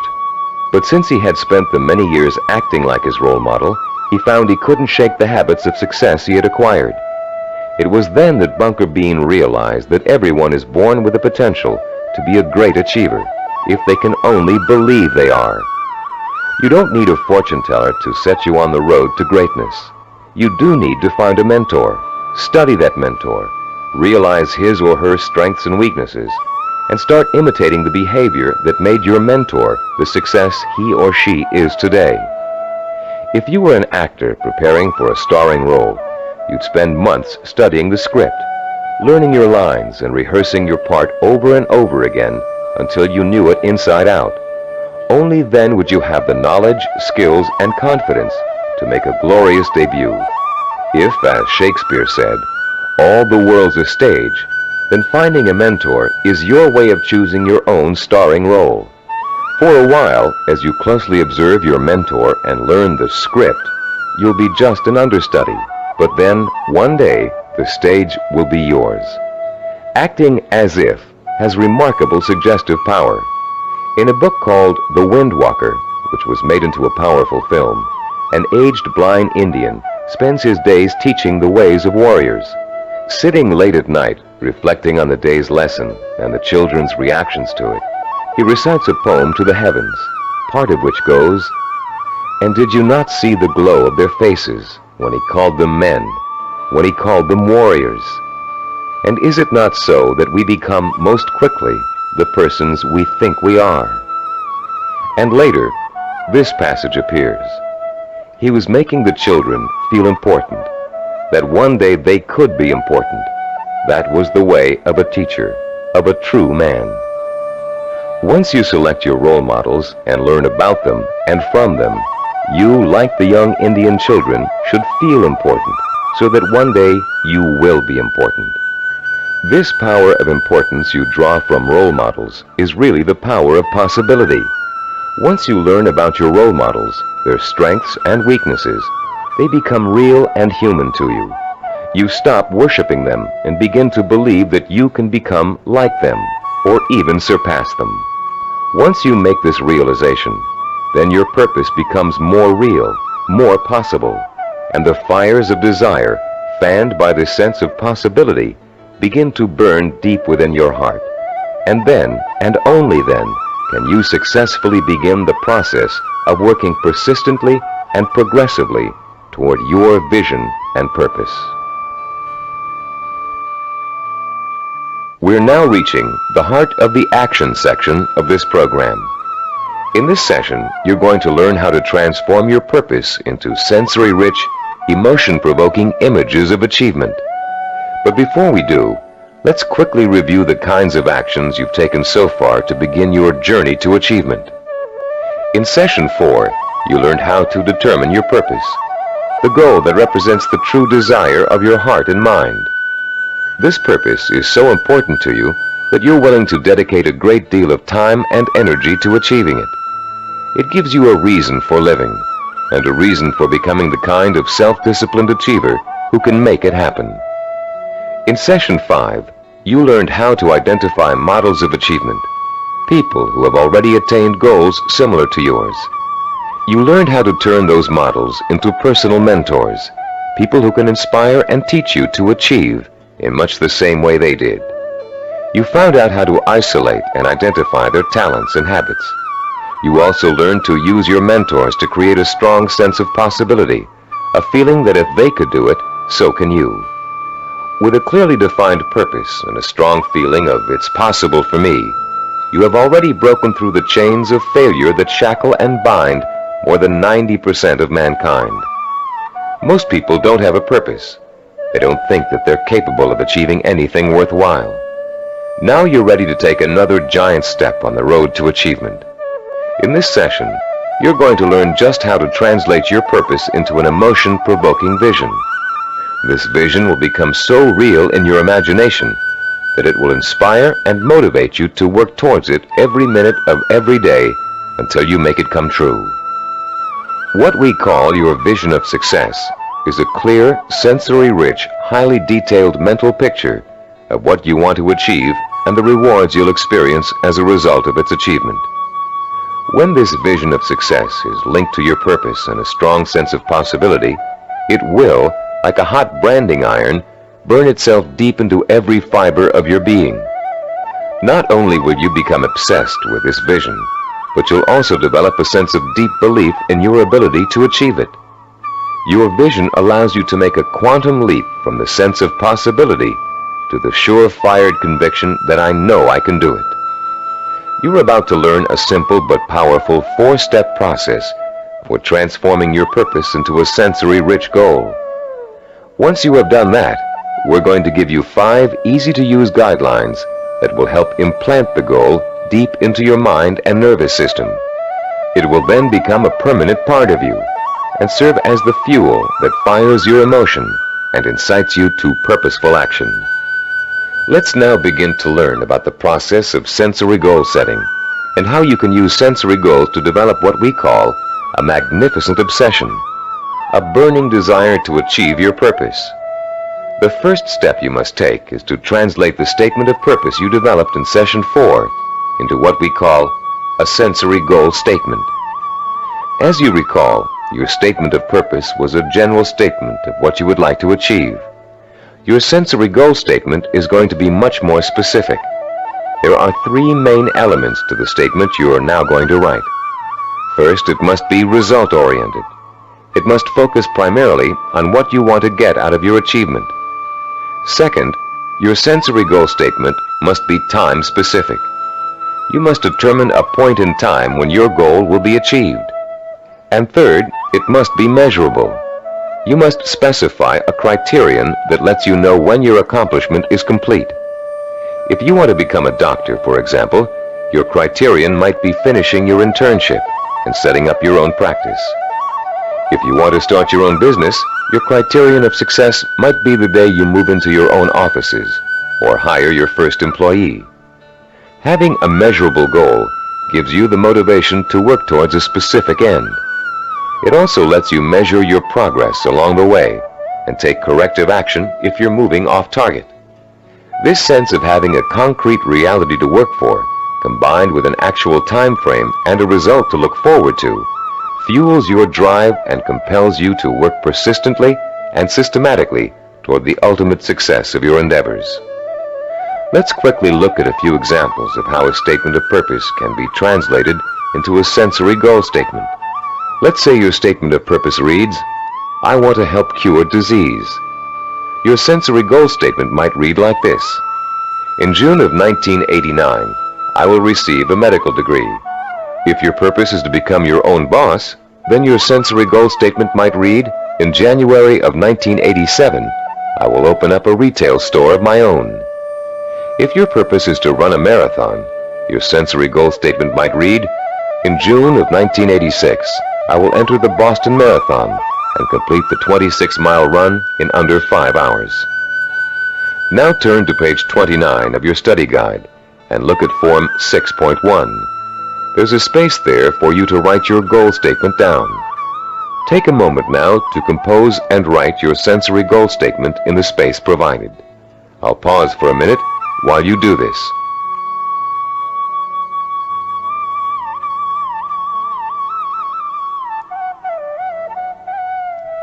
After writing your sensory goal statement, your next step in the sensory goal setting process is turning that statement into what we call a vision of achievement. The first way in which you're going to do this is by finding photographs in books, magazines, and newspapers that show people living, experiencing, and achieving your vision. If your vision is to become a doctor, look for photographs of a medical school graduation ceremony. Find pictures of doctors involved in research. Look at Scientific American, the New England Journal of Medicine, and similar publications aimed at doctors and scientists. If your vision is to be your own boss, find photos of people who own successful businesses.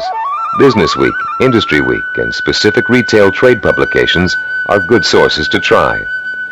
If your vision is to run the Boston Marathon, make photocopies of newspaper stories about marathon winners that you can find in the library, and check Runner's World and similar publications aimed at serious runners. The purpose of this exercise is to give you some concrete images to inspire your own personal images of achievement. You'll learn how to create those personal images in a few moments. Creating a vision achievement scrapbook of pictures that personally speak to you about your own desire for achievement can have a powerful effect on your motivation and drive. Devote some time today or this evening to locating these pictures, and in the future, continually be on the lookout for more. The third step in the process of developing a sensory goal requires that you make a listing of all the advantages and rewards you will experience as the result of achieving your goal. For a few minutes, close your eyes and imagine that you have already successfully realized your ambition. How is your life different because of it? What recognition have you achieved? Has it made a difference with your family and friends? Has it made an impact on other areas of your life? Are you getting up at the same time in the morning, driving the same car to work? Are you going out more in the evenings, wearing different clothes? Turn to page 31 in your study guide, and in the space provided on Form 6.3, write down every single reward you can imagine resulting from the achievement of your goal. Don't just write down the general rewards, get as specific as possible. For instance, running the Boston Marathon may greatly boost your self-confidence and increase the respect you get from family and friends. But training for it will also get you into superb physical shape, meaning you'll have more energy, more stamina, more drive. You'll look better, feel better, sleep better, and do a better job at work. Use the photographs from your scrapbook to help you identify all the rewards you can think of that are associated with your goal. And when you're finished writing them down, you'll be ready to translate them into a vision that will stimulate your emotions, provoke your desire, and incite you to positive action. Close your eyes for a few moments and imagine that you have just achieved your goal. Where are you? What do you see around you? Are you indoors, outdoors, in your own home, at the office? Who are you with? Notice every tiny detail of your surroundings, including the texture of wallpaper, the color of the sky, the faces of the people you're with, the clothes they're wearing. Pretend you're going to have to draw a picture of the scene in a moment, so you really need to focus in on every little item so as not to forget it. Now, holding that visual image before you, switch your focus to sounds. What are you hearing? Are people talking to you? Are they congratulating you? If so, what are they saying? Are you hearing the voices of your parents, your spouse, your children, your friends? Are you all watching TV, where a famous newscaster's voice is reciting the story of your achievement? Maybe there's a party being held in your honor, and you can hear music in the background. Concentrate on every single sound you can hear and differentiate. Now, let's add the sense of touch. Are people shaking your hand? Do their hands feel smooth, rough, warm, cold? Are the grips firm or slack? Are you being patted on the back, hugged by your family and friends? Is someone pulling at your sleeve to get your attention? Next, imagine the prevalent smells that are surrounding you. If you're in the middle of a celebration, can you smell the food on the buffet table? Is the fragrance of champagne wafting up from the glass you're holding? Can you smell people's perfume or cologne? Now concentrate on taste. Are you sipping that champagne you were holding a moment ago, eating hors d'oeuvres? Or is the taste of success so sweet that you don't need or want any food? Finally, what are you feeling emotionally? Pride? Satisfaction? Maybe you're feeling relief that the hardest work is behind you. Maybe you're feeling the power of your new position. Perhaps you're feeling the exhilaration that comes with knowing that having achieved what you did, you can now achieve anything. You might even be feeling humble, having come face to face with weaknesses you never knew you had during the long, hard effort to reach success.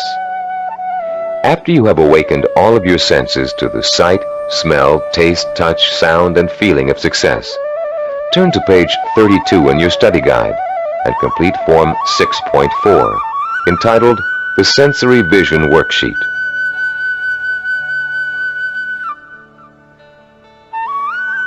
The four-step process we have just outlined takes you on another emotional journey that gets progressively richer, clearer, and more potent.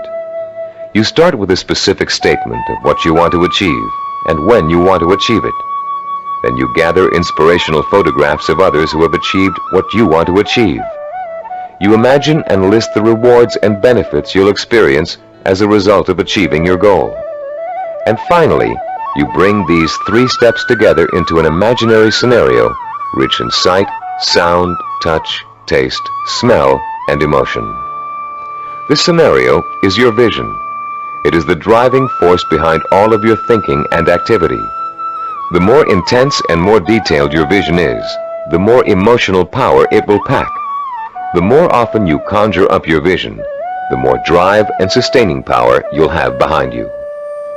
This drive and power will in turn enable you to develop working plans, working habits, knowledge, and skills you need to achieve your goal. And it will help you to persist and persevere until it is accomplished. Now that you've imagined reaching your goal in all of its sensory detail, you're going to have the opportunity to record it on tape. Don't leave out a single sensory detail. The richer your description, the more powerfully it will affect your ability to keep striving to reach your goal, day after day, week after week, month after month. Use as much enthusiasm as you can during your description. You should be enjoying yourself.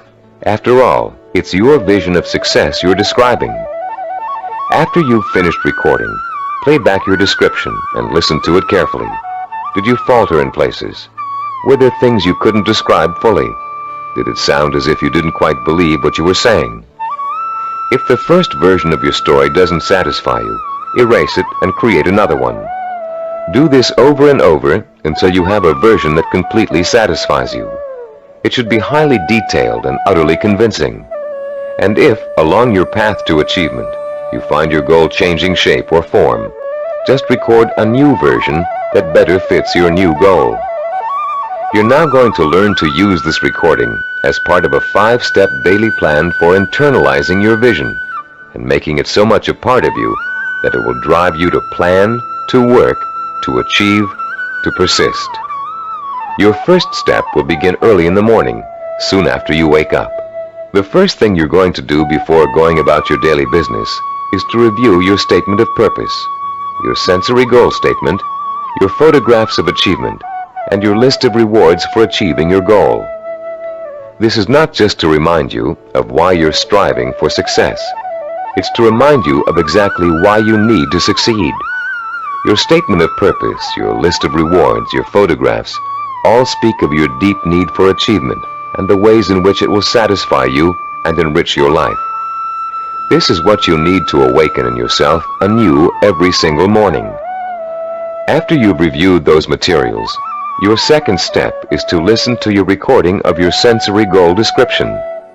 The sound of your own voice filled with enthusiasm, describing the joy and pride you feel in achieving your goal, will light a fire inside you that will give you the energy and stamina to persist in your efforts to reach success every single day.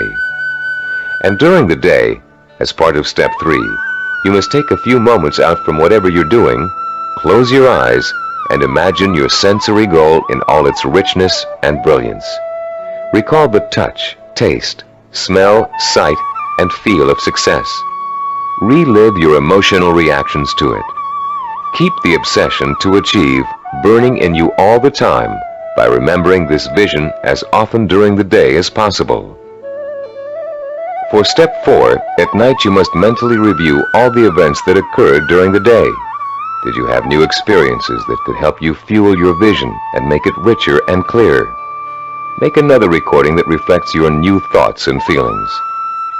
Step 5 consists of listening once more to your sensory goal description before going to bed.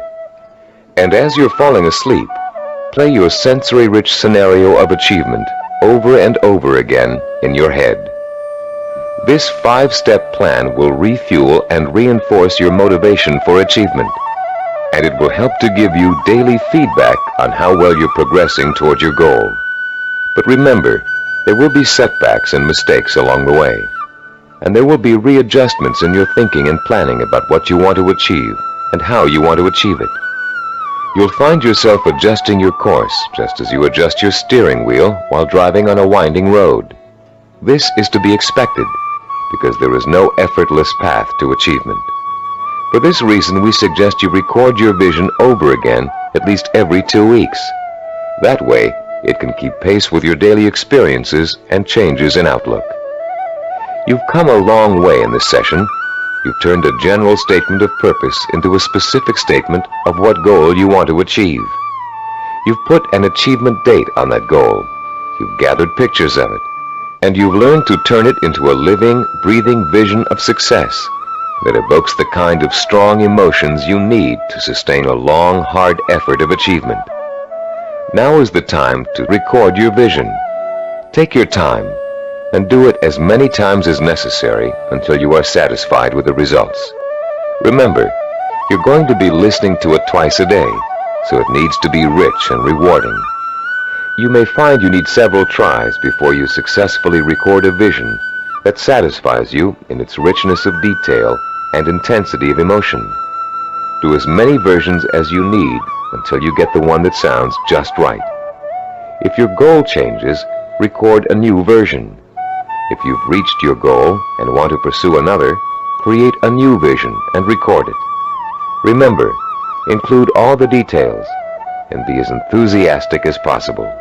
Now, begin your own narration of what it would look, taste, touch, smell, sound, and feel like to achieve your goal. What you can do, or dream you can do, begin it. Boldness has genius, power, and magic in it. These immortal words, written by the great German philosopher and dramatist Johann Wolfgang von Goethe, perfectly set the stage for what you're going to learn in this session. Here, we're going to help you turn the vision of what you want to achieve into an action plan.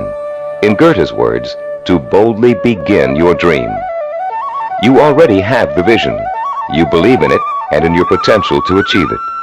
Now we're going to work on a practical, step-by-step process through which your vision can be brought to life. For, as former United States President Theodore Roosevelt said, dreams are a dime a dozen. Everybody's got dreams. It's their execution that counts. Planning is the logical mapping out of where you want to go and how you want to get there. Seneca, the Roman philosopher, captured the importance of planning when he said, "When a man does not know what harbor he is heading for, no wind is the right one." Planning helps you focus your direction and organize both your time and resources. Every moment spent in planning saves 3 or 4 in execution. In this session, you're going to learn a simple yet powerfully effective system of planning, of organizing any goal you want to achieve into logical, easy-to-visualize steps. This system is applicable to any type of task or project, from building a deck to getting a medical degree. It will help you to make short or long-range plans, organize your resources, create schedules to meet necessary deadlines, and improve your decision-making skills. It will also improve the quality of your work. While following this plan, you'll experience an increase in self-confidence and pride as you realize that you are on your way to becoming a self-disciplined achiever. Every small task in your plan that you accomplish will be living proof that you are one step closer to your goal. And as you take each step, your faith in your ability to accomplish your goal will be reinforced and expanded. In approaching the creation of a plan, it is important to keep the following basic facts in mind. First, planning is a way to look at both the whole picture and parts that make up the whole. It is a way to organize those parts in a logical and sequential way. One step should lead to another. More than that, each step you take should make the next step possible, like adding links to a chain to make a fence. We've introduced you to the concept of macro and micro achievements. The whole picture is your macro achievement. The steps you must take to achieve your macro achievement are micro achievements. If you want to build a house, a macro achievement, you must start by leveling the site and digging a foundation.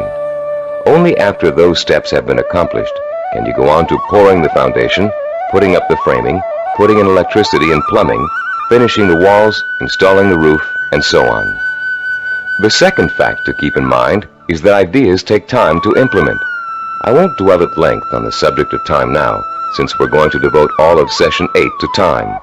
But I'd like to tell you a short story about a Micronesian island leader named Pialug that illustrates the kind of time and patience it takes to achieve excellence. 50-year-old Pialug is the most respected and powerful man in his community because he's a navigator. His grandfather had told him, "If you learn navigation, you will have a name. You will eat the navigator's food. At sea, you will have more power than a chief." Pialug began learning navigation at the age of 5. Using shells and pieces of coral on sand, his grandfather created models of the constellations to teach him how to chart distance and direction. Pialug learned that at the right time of year, he could simply point the bow of his canoe at the rising star to steer his course. But since the stars rise 4 minutes earlier each evening, the rising star changes position every day. So Pialug also had to learn the positions of the multitude of lesser stars. It took him 45 years to learn every movement of every major and minor star and constellation in the nighttime sky. But having taken the time to learn, Pialug now enjoys the respect, admiration, and status in his community that comes with being a navigator. Like Pialug, you must recognize that it will take time to achieve your goal, weeks, months, or years. Like Pialug, you must develop patience in learning the steps that lead to your goal. With time and patience on your side, you'll be assured of realizing your ambition. And like Pialug, you'll achieve the respect that comes with final accomplishment. A third fact to remember in creating a plan of action is that ideas take concentrated work to come to fruition. Too many people like to think that managing a project means that others do the detail work. They can simply spit out ideas like sparks from a child's pinwheel toy, leaving others to tend the fire. If you leave others to tend the fire, don't blame them if the house burns down. Admiral Hyman Rickover spent over 40 years building America's nuclear submarine fleet. Rickover himself supervised the research, design, construction, and operation of the mighty underwater craft. His reputation as an excellent manager who always got results was only equaled by his talent for engineering. Upon Rickover's retirement, he explained his philosophy of management to an interviewer. The man in charge, Rickover said, must concern himself with details. If he does not consider them important, neither will his subordinates. Yet the devil is in the details. It is hard and monotonous to pay attention to seemingly minor matters. In my work, I probably spend 99% of my time on what others may call petty details. Most managers would rather focus on lofty policy matters, but when details are ignored, the project fails. No infusion of policy or lofty ideals can correct the situation. 3 basic elements to keep in mind, then, when creating an action plan. They include looking at the whole picture, taking time to complete each step before you go on to the next, and paying attention to details. A 4th point to remember is planning, and the implementation of a plan is a trial and error process. You will make mistakes. Most of them will be unavoidable and will serve as springboards of learning and refinement. When you make a mistake, learn from it. Take corrective action to avoid making it again, and get right back on course. Remember, supposed experts have made greater mistakes than you're going to make, and have managed to turn them into creative successes. Take the Coca-Cola Company's introduction of the new Coke, for example. After spending millions of dollars on market research, and more millions of dollars marketing their reformulated soft drink, they were forced by public pressure to bring back the old formula. They made a mistake in trying to change the taste of Coke, and their marketing executives admitted it. But because of that mistake, Coke is now in a stronger marketing position than ever. The Coca-Cola Company has brought back their old formula, now sold under the name Classic Coke, and they still have their new formula on the market, which was formulated to appeal to Pepsi drinkers. Was Coke's surprise move really a mistake? Nobody thinks so now. By correcting its mistake, Coke has the potential to win over an even larger share of the market than it had before. This process of self-correcting behavior is what scientists call cybernetics. The term may sound very space-age, but there's a reason for that. The organizational method you're about to learn is the same one NASA engineers used to put men on the moon. In the early 1960s, when former President John F. Kennedy ordered NASA to put a man on the moon within a decade, NASA's engineers and systems designers rose to the challenge, accomplishing the task by July of 1969. How did they do it? They took their macro objective, putting a man on the moon, and broke it down into a series of micro-objectives that would lead to the final great accomplishment. When the project started, NASA scientists and organizers immediately began preparing flowcharts, identifying each step they would have to take in order to put a man on the moon. First, they had to build a new type of rocket. Then, that rocket had to successfully orbit the Earth for longer and longer periods of time. They had to design spacesuits that would be able to protect the astronauts from the moon's atmosphere. Each step got them closer and closer to achieving their objective, until that historic day when they got the job done. You can duplicate this same process of planning simply and easily. You can apply it to any job you might be called upon to handle. We call the system of planning you're going to learn in this session visual network planning. Visual because it helps you to look at, identify, and visualize each of the steps necessary to complete an objective. Network because each of the steps are connected together to show how they lead to your goal. The instructions and examples that follow will show you how you can quickly and easily put the visual network planning system into immediate operation. There will be 7 steps involved. First, you'll write your objective. Second, you'll break it down into major steps we call activities. Third, you'll organize the activities in logical order. Fourth, you'll design a visual network. Fifth, you'll estimate how long each activity will take to complete. Sixth, you'll determine what we call critical path and float. And seventh and last, you'll assign actual calendar dates to each activity. Don't worry about remembering all of these steps now. We'll go over them one by one, with examples to help you understand them. For now, as we begin our discussion of this powerful planning system, you'll need to refer to your study guide and follow along as I explain each concept. I'll pause here for a few moments while you locate the page.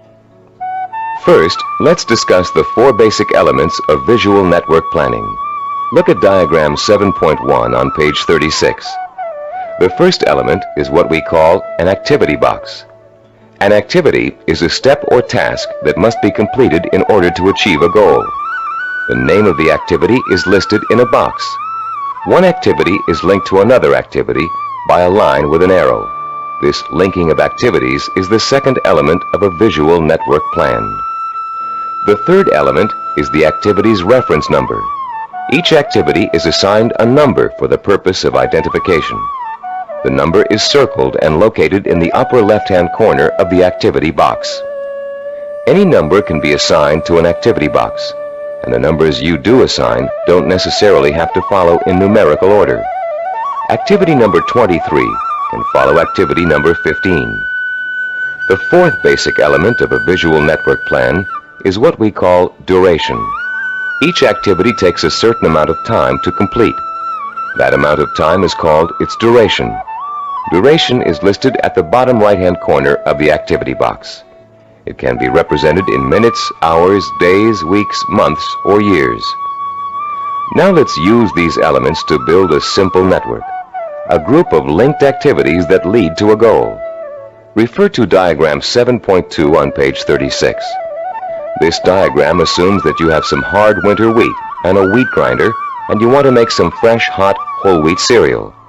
How would you develop a simple visual network plan to illustrate all of the steps you must take to end up with a bowl of piping hot cereal? Your first step would be to get a piece of paper and pencil and list your objective on the top. In this case, it would read something like, cook whole wheat cereal from scratch. Your second step would then be to break your objective down into its major steps or activities. In this case, there are 2 major activities involved. The first is grinding the wheat. The second is cooking the wheat. Third, you would then put the activities into their logical order. In our example, the wheat must be ground before it can be cooked. And fourth, you would construct a visual network plan in which the 2 steps are placed in activity boxes with reference numbers, durations, and linked arrows. We have already developed the visual network plan for this objective in diagram 7.2. As you can see, activity number 2 is grinding the wheat. Activity number 4 is cooking the wheat. When activity number 2 has been completed, having taken 2 minutes, activity number 4 is ready to begin. Activity number 4 takes 7 minutes. Reaching your goal of making a bowl of fresh, hot, whole wheat cereal takes a total of 9 minutes. This simple visual network plan shows you how many activities you need to complete before your goal can be accomplished. In this case, 2. And how long each activity will take. In this case, 2 minutes and 7 minutes. The example is very elementary. If you look at diagram 7.3 on page 37, you'll see a slightly more complex visual network plan. In this case, our goal has 2 activities that are dependent upon the completion of 1 activity. Here our goal is to get both a car and a motorcycle out of a garage. Neither can be accomplished without opening up the garage door. Notice also that activity 5, labeled getting the car out of the garage, is independent of activity 7, labeled getting the motorcycle out of the garage. Both activities 5 and 7 can be accomplished at the same time, providing you have someone to drive each vehicle and providing the door is opened first. In this example, note that 5 of the 7 steps of visual network planning have been completed. 1, the objective has been written. 2, the major steps of the project have been identified. 3, the steps have been put into a logical order. 4, they have been organized into a visual network. 5, each activity has been assigned a time estimate for completion. Now let's examine step 6. The concepts of critical path and float. To help you follow along in our explanation, turn to page 38 of your study guide and look at diagram 7.4 titled Critical Path and Float. As you can see, we have expanded our visual network plan for cooking cereal to one for cooking and eating cereal. The new objective is to prepare and eat freshly ground whole wheat cereal in 15 minutes. Look at the visual network plan.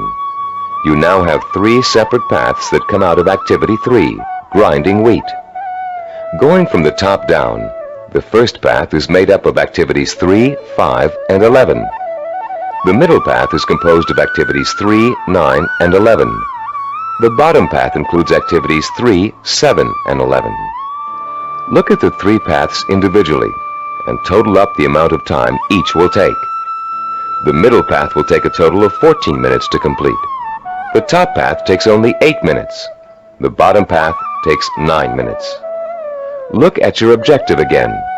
Your goal is to cook and eat the cereal within 15 minutes. If you are to complete your objective on time, the activities on the longest path must all be completed on schedule. The longest path on a visual network plan is known as the critical path. The activities on the critical path are called critical activities and are vital to the success of the project. The non-critical activities, those not on the critical path, can be delayed without affecting the result. These activities have what is called float. Float is the amount of time an activity can be delayed without affecting the completion of the project. In diagram 7.1, grinding the wheat, cooking the wheat, and eating the cereal take the longest amount of time and are thus on the critical path. Getting the bowls and milk can be delayed without affecting the schedule. Therefore, they both have float. Diagram 7.5 on page 39 is the visual network plan we use here at Cybervision Systems to develop our programs. Study the plan and try to determine the critical path. Which activities take the longest amount of time to complete? As you can see, activities 11, 13, and 15 are on the critical path. Activities 17 and 19, and 21 and 23, which take a total of 10 weeks to complete, have 6 weeks of float. Because of the amount of time it takes to complete the critical path, these activities can be delayed for 6 weeks without affecting the schedule. On the other hand, if any of the activities on the critical path are delayed, the whole project will be late. Identifying the critical path of your project enables you to gain control by knowing what your priorities are. You can then concentrate your efforts on getting those priority items done, letting the others float until you have time to take care of them too. The 7th step in developing a visual network plan is to assign calendar dates to each of the activity boxes.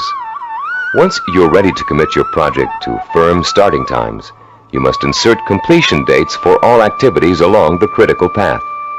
For example, if we were to begin our audio program development on January 5th, and the first activity on the critical path, developing a program idea, has a duration of 1 week, then the activity box showing the completion of this task would have a target date of January 12th. That date, and all others on the critical path, must be met in order for the project to be completed on time. A delay in finishing a critical path activity will result in the delay of the project. But critical path dates have another function besides keeping your project moving on time. These target dates also serve as guides for the float events that lead to your goal. You can position your float activities to coincide with your critical target dates in such a way as to complete them when it's best or easiest for you to work on them. These activities can be worked into your schedule because they can be delayed until it's most convenient for you to do them. Visual network planning works for macro goals and for micro goals. You can create one visual network plan for a macro goal, such as becoming a doctor, and create another visual network plan for getting through medical school. In diagram 7.6 on page 40 of your study guide, we've outlined a simple visual network plan for someone with a macro goal, becoming a neurologist. Each of the activities listed on this plan, which takes a total of 15 years of post-high school study, can be turned into a micro-network plan of its own. Any project that has a beginning and an end will benefit from visual network planning. Before embarking on your plan for accomplishing your macro goal, we suggest you try this organizational method out on something smaller, so you can see the results in a matter of a few hours or a few days. Apply it to a project around the house that you've been putting off for weeks, pruning your trees or repainting several rooms. This will give you a chance to get used to organizing your activities in a logical and systematic way. In using this plan, you'll learn the meaning of hard work and patience. You'll find yourself tempted to skip certain steps and leap ahead to something you feel like doing right away. But when you do go off your schedule, your project won't be completed in time, and you'll begin to see how important it is to stick to dates and schedules if you want to realize any goal. Using this plan will also reward you with a sense of self-disciplined accomplishment. As you complete each task on your path to success, you can mark it off on your chart and be proud that you've done it. You'll also be able to look at your chart at various times during your project and see how far you've come. Before we go on to complete this planning session on cassette side 10, I'd like to say a final word about the planning system you've just learned. No one can be totally certain about the outcome of a string of planned events. Mistakes, unforeseen problems, and outside events over which you have no control can and will contribute to the changing of your plans. Your visual network plan is not carved in granite. It's a living, working system that must change to accommodate the changes in your life. You may underestimate the amount of time it will take you to complete an activity. You'll know better the next time. You may find that you don't need to perform a certain activity at all, giving you some breathing room in your schedule. The objective of this plan is not to give you a rigid yardstick against which to measure your success or failure. Rather, it is to give you a logical, working system for achieving your goal. In creating your visual network plan, do your best to be as accurate as possible about dates and durations of activities. But remember that things may go wrong, and you may have to change those dates. This is not an excuse to quit. It is a good reason to keep sticking to your plan, for without it, you have little chance of achieving your goal at all. Remember, to successfully realize your purpose, you must have the courage to take risks, the courage to fail, and the courage to learn from your failures. Visual network planning is a roadmap that points out your destination and suggests a way to get there, but it doesn't tell you how to take the trip. It's up to you. On the next side of this tape, you'll take the exciting step of developing your own visual network plan, and you'll write your own story of achievement in a way that brings home the power and reward of final success. Now that you've been introduced to the guidelines of effective planning, you're ready to turn your own purpose and vision into macro and micro plans. As you do, keep in mind the following suggestions. First, the instructions on how to develop a visual network plan are guidelines only, and not a rigid set of rules. Use the principles we've discussed as a guide to meet your own specific needs. Second, take the time to work at converting your goal into a visual network plan. You'll probably need to come up with a number of rough versions before you arrive at your finalized plan. Don't get frustrated. The very act of planning will force you to think logically and use your creativity. More importantly, your vision will go from the abstract to the concrete, a step most people aren't able to take or don't know how to take. In developing your personalized visual network plan, you'll find that this system will become one of the most valuable tools you'll ever use. So study it thoroughly, familiarize yourself with the steps, get to work, and be patient. After you have developed your first visual network plan, there's an exercise I want you to complete. Take your plan and put it in front of you. Study what you've written for a few minutes. You have a stated objective, a list of activities, and a time frame. That's all it takes to tell a story. So I'm going to ask you to tell the story of the achievement of your own goal. Only you're going to tell the story in the past tense, as if your goal has already been achieved. In your story, pay attention to details. How long did it take to reach your goal? What did each step along the way feel like? Did you have to reevaluate your goal in the process of achieving it? What did you discover about yourself along the way that led to the successful achievement of your ambition? Keep your story simple. Pretend you're talking to a friend. Be enthusiastic. Be proud. Give your friend a step-by-step description of just how you did it. First I did this, then I did that, and this happened along the way, so here's how I took care of it, and so on.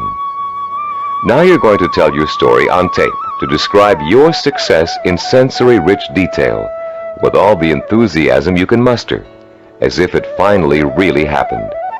When you're done, you'll have a record of your success that you can refer to again and again for inspiration. When you play your story back for the first time, listen very carefully to your descriptions. Did you falter in places? Was there a lack of conviction in your voice in certain areas? Did you hesitate, as though to tell yourself you really didn't believe that success was yours? Or were you self-assured and utterly convincing? If the first version of your story doesn't satisfy you, erase it and create another one. Do this over and over until you have a version that completely satisfies you with its richness of vision and inner strength. When you achieve your goal, you can use this same method of storytelling in pursuing another one.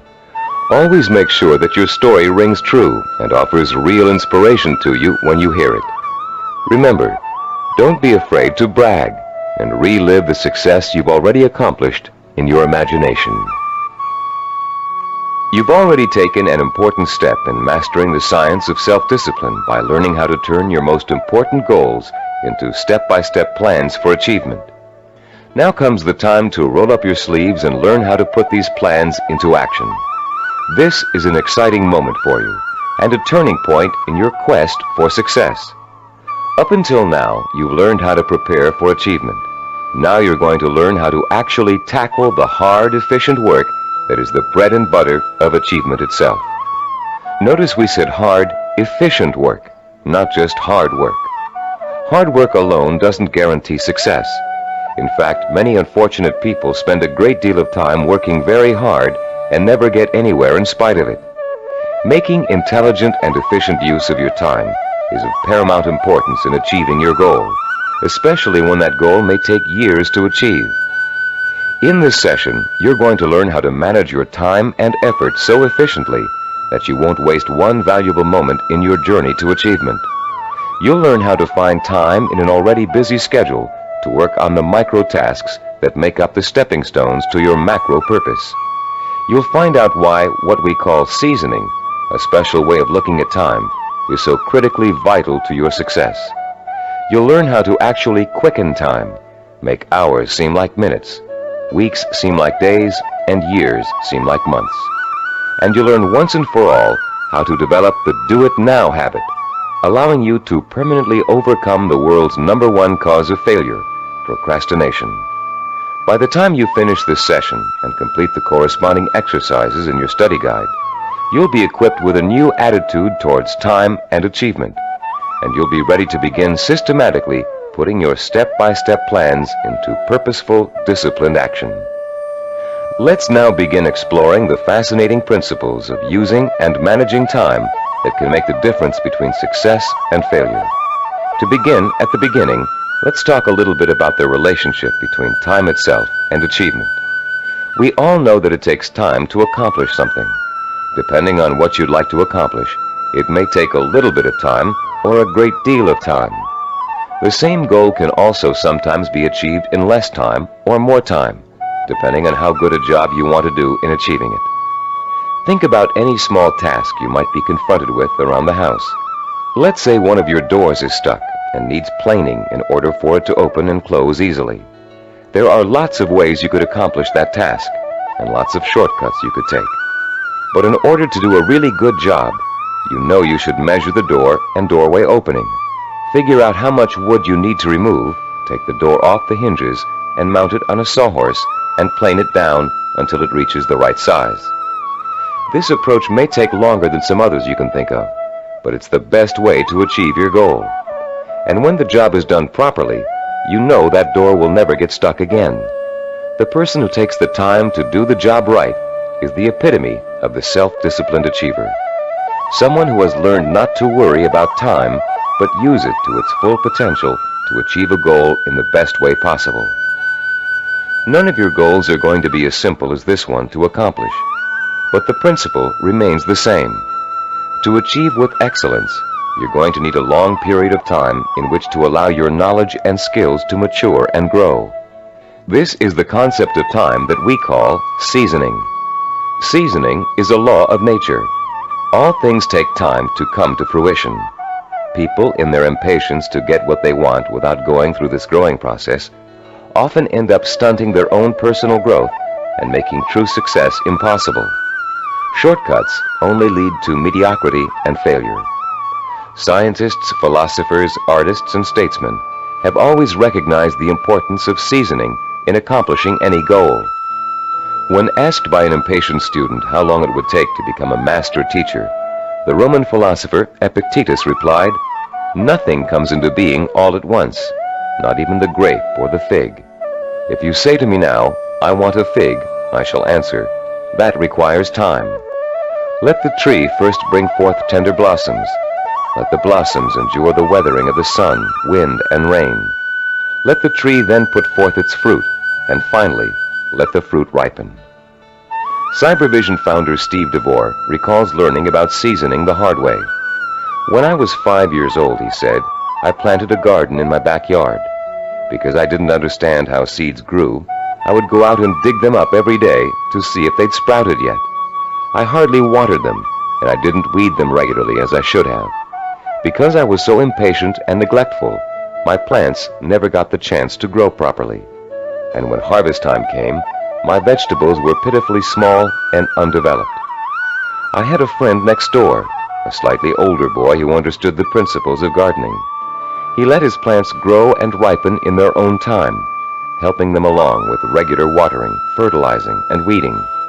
He enjoyed a bountiful harvest that summer, and I learned a lesson about patience and self-discipline." All great achievers not only understand the concept of seasoning, but they value it greatly. They know that success cannot be hurried. They know that to try to hurry it is to ruin it. They understand that every step along the road to achievement is a necessary one and a small achievement in itself. And they also know that getting there can and should be half the fun. Self-disciplined achievers are willing to pay the price of time to realize their ambitions. They are not intimidated by the thought of having to work and study for 5, 10, even 15 years.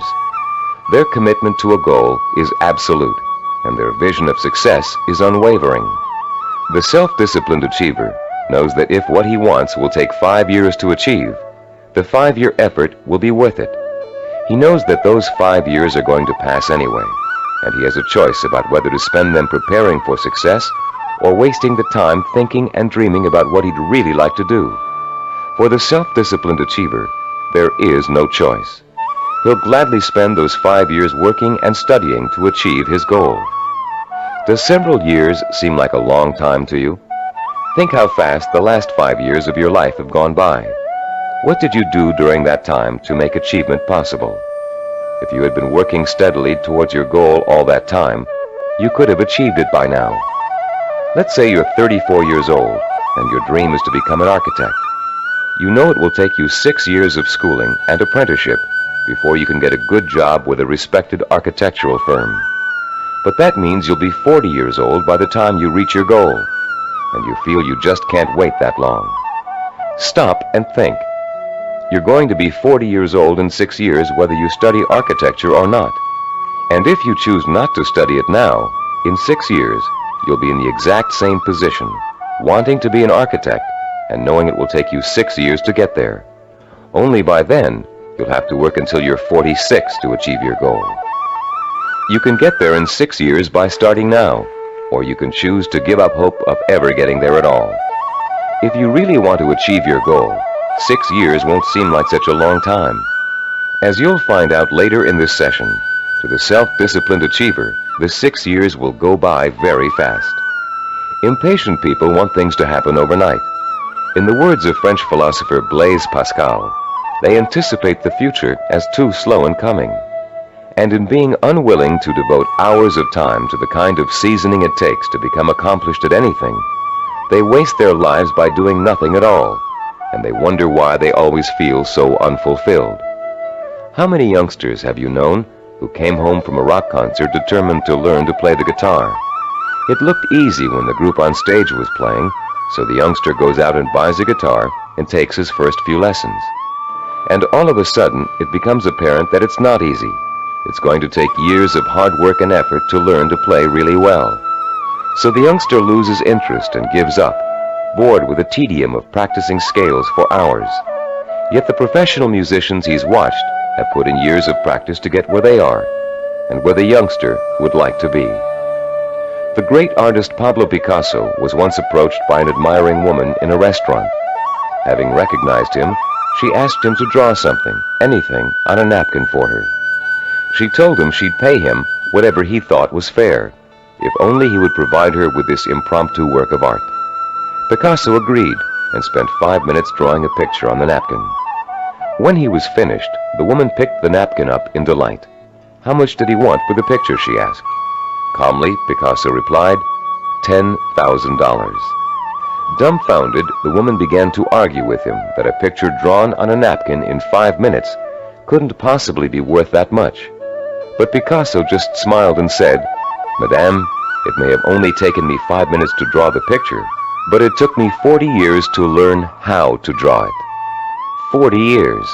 Does that seem like an interminable amount of time? To a master artist seeking the ultimate expression of his talent, a great scientist seeking a cure for disease, or an ambitious businessman trying to turn a small company into a Fortune 500 corporation, 40 years can seem to fly by overnight. To the dedicated, self-disciplined achiever, time is nourishment for what he wants to accomplish. And that time is well spent, taking step after step in a continuous effort to achieve a specific goal. The achiever does not get sidetracked. Every day he concentrates on the micro tasks that make up his macro purpose, and each completed micro task becomes a source of pleasure and a reward in itself. Top newscaster Eric Sevareid achieved his macro purpose by actually ignoring it. Instead, he concentrated on the micro purposes that would help him accomplish his goal. Sevareid tells the story in his own words. "Once when I relinquished my job and income to undertake a book of 250,000 words, I could not bear to let my mind dwell on the whole scope of the project. I would have surely abandoned what has become my deepest source of professional pride. I tried to think only of the next paragraph, not the next page, and certainly not the next chapter. Thus, for 6 months, I never did anything but set down one paragraph after another. The book wrote itself. Years ago, I took on a daily writing and broadcasting chore that has totaled now more than 2,000 scripts. Had I been asked at the time to sign a contract to write 2,000 scripts, I would have refused in despair at the enormousness of such an undertaking. But I was only asked to write one, the next one, and that is all I have ever done. You can learn to work in microtasks by following your step-by-step plan for success and concentrating only on each step at a time. But you cannot learn seasoning as if it were a skill. Seasoning is an attitude that must be adopted and made part of your mental framework if you are able to achieve your lifelong purpose. It is crucial to self-discipline. More than that, it is actually at the heart of self-discipline. Besides seasoning, the self-disciplined achiever experiences something we call time quickening. Time quickening does not mean taking shortcuts, as you might first guess. Rather, it represents what happens to your perception of time as you become involved in the pursuit of your goal. Time quickening is an almost magical experience where time seems to disappear and you know you're in complete control of what you're doing. When it happens, you feel energetic, concentrated, and completely absorbed in your task. We've all experienced time quickening when we're doing something we particularly enjoy. For you, it may have happened while you were reading an exciting murder mystery, watching an action-filled movie, playing a game of tennis, or even weeding a garden. Time quickening takes place whenever you find yourself completely engrossed in something to the point where nothing can distract you. The moments fly by so quickly, you're just not aware of them. Past and future seem to disappear, leaving only you and the task you're engaged in. And after what only seems like minutes, you look up and notice in shock that a great deal of time has passed. Dreams are a reverse example of this phenomenon. Although you may often wake up feeling as if you've been dreaming a particular dream for hours, the whole thing has actually taken place in just a minute or two. The human mind has the amazing ability to alter our own perception of time. Once you learn to use this ability to your advantage, you will no longer be discouraged at the thought of having to spend so much time pursuing your goal. Scientific research has shown us how to trigger the experience of time quickening. You can actually learn to consciously create the sensation that time has stopped. You can do it by becoming single-mindedly and uninterruptedly involved in an activity for a significant period of time. Time quickening occurs when you surrender your attention and your senses to something outside of yourself. There are 6 steps you can and must take to experience the benefits of time quickening. Listen to them carefully, and then try to recreate them, first with lesser tasks that may or may not be related to your goal, then with your actual micro-purposes. First, create or find a working environment that is free of distractions and potential diversions. Second, focus on doing one task at a time and stick with it until it is completed. Third, surrender yourself to the task at hand. Work hard and work well, and don't stop working until you have finished as much or more of the task as you started out to do. Fourth, plan to work uninterruptedly for a significant span of time, several hours if possible. Fifth, don't watch the clock as you work, and don't continually compare how much you've accomplished against how much you still have to do. Sixth and last, stop working when your thinking becomes muddled due to fatigue. The first few times you try using these 6 steps, you may have a hard time following them all. But the more you practice, the easier it will get. And soon you'll notice that time seems to be flying by quicker and quicker every time you sit down to work. Time quickening makes work enjoyable and helps prevent the normal wear and tear of work on your mind and your nerves. It is the antidote to burnout and the key to maintaining a healthy emotional balance during long hours of effort.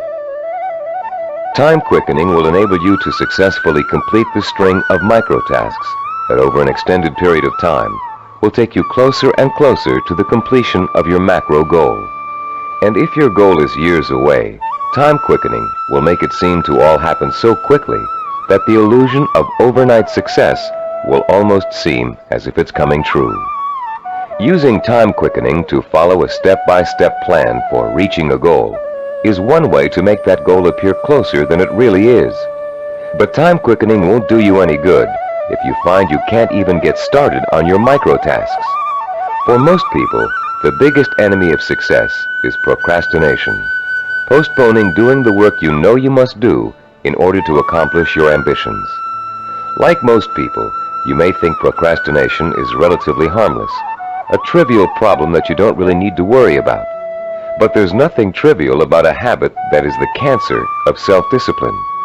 Procrastination is an achievement killer, and unfortunately, the more often you succumb to it, the more habitual it gets and the harder it is to deal with. Procrastination is a serious deterrent to self-discipline, and it takes a serious effort to overcome it. In the next part of this session, we're going to explore some common reasons for procrastination and the most effective ways of overcoming the would-be achiever's most self-defeating habit. Psychological research tells us that chronic procrastinators fall into 3 groups. The first group fears failure. The second group fears success. And the third group uses procrastination as a way of rebelling against authority. Let's examine each of these groups to see how they turn their own psychological problems into reasons for procrastination. The first type of procrastinator may actually already be a successful business person or professional, but he or she is successful only up to a point. These people set such high standards for themselves that they live in constant fear of not being able to meet those standards. They cripple their own efforts to succeed by working at less than their capacity, so they are never really challenged and therefore never will fail. People who are successful early in life, usually in school or in an athletic career, often turn into this type of procrastinator. Take Sarah, for example, a city planner who graduated at the top of her class from Stanford University. Soon after graduation, Sarah joined the planning director's office in a major West Coast city. One of her duties is to generate reports for her boss to use in making important presentations. Sarah has begun putting off doing the reports until the last minute. While she collects the material in time, she finds that she dawdles with the writing process until the night before, or sometimes even the morning of the presentation. She then rushes through the writing and ends up turning out an adequate but far from superlative report.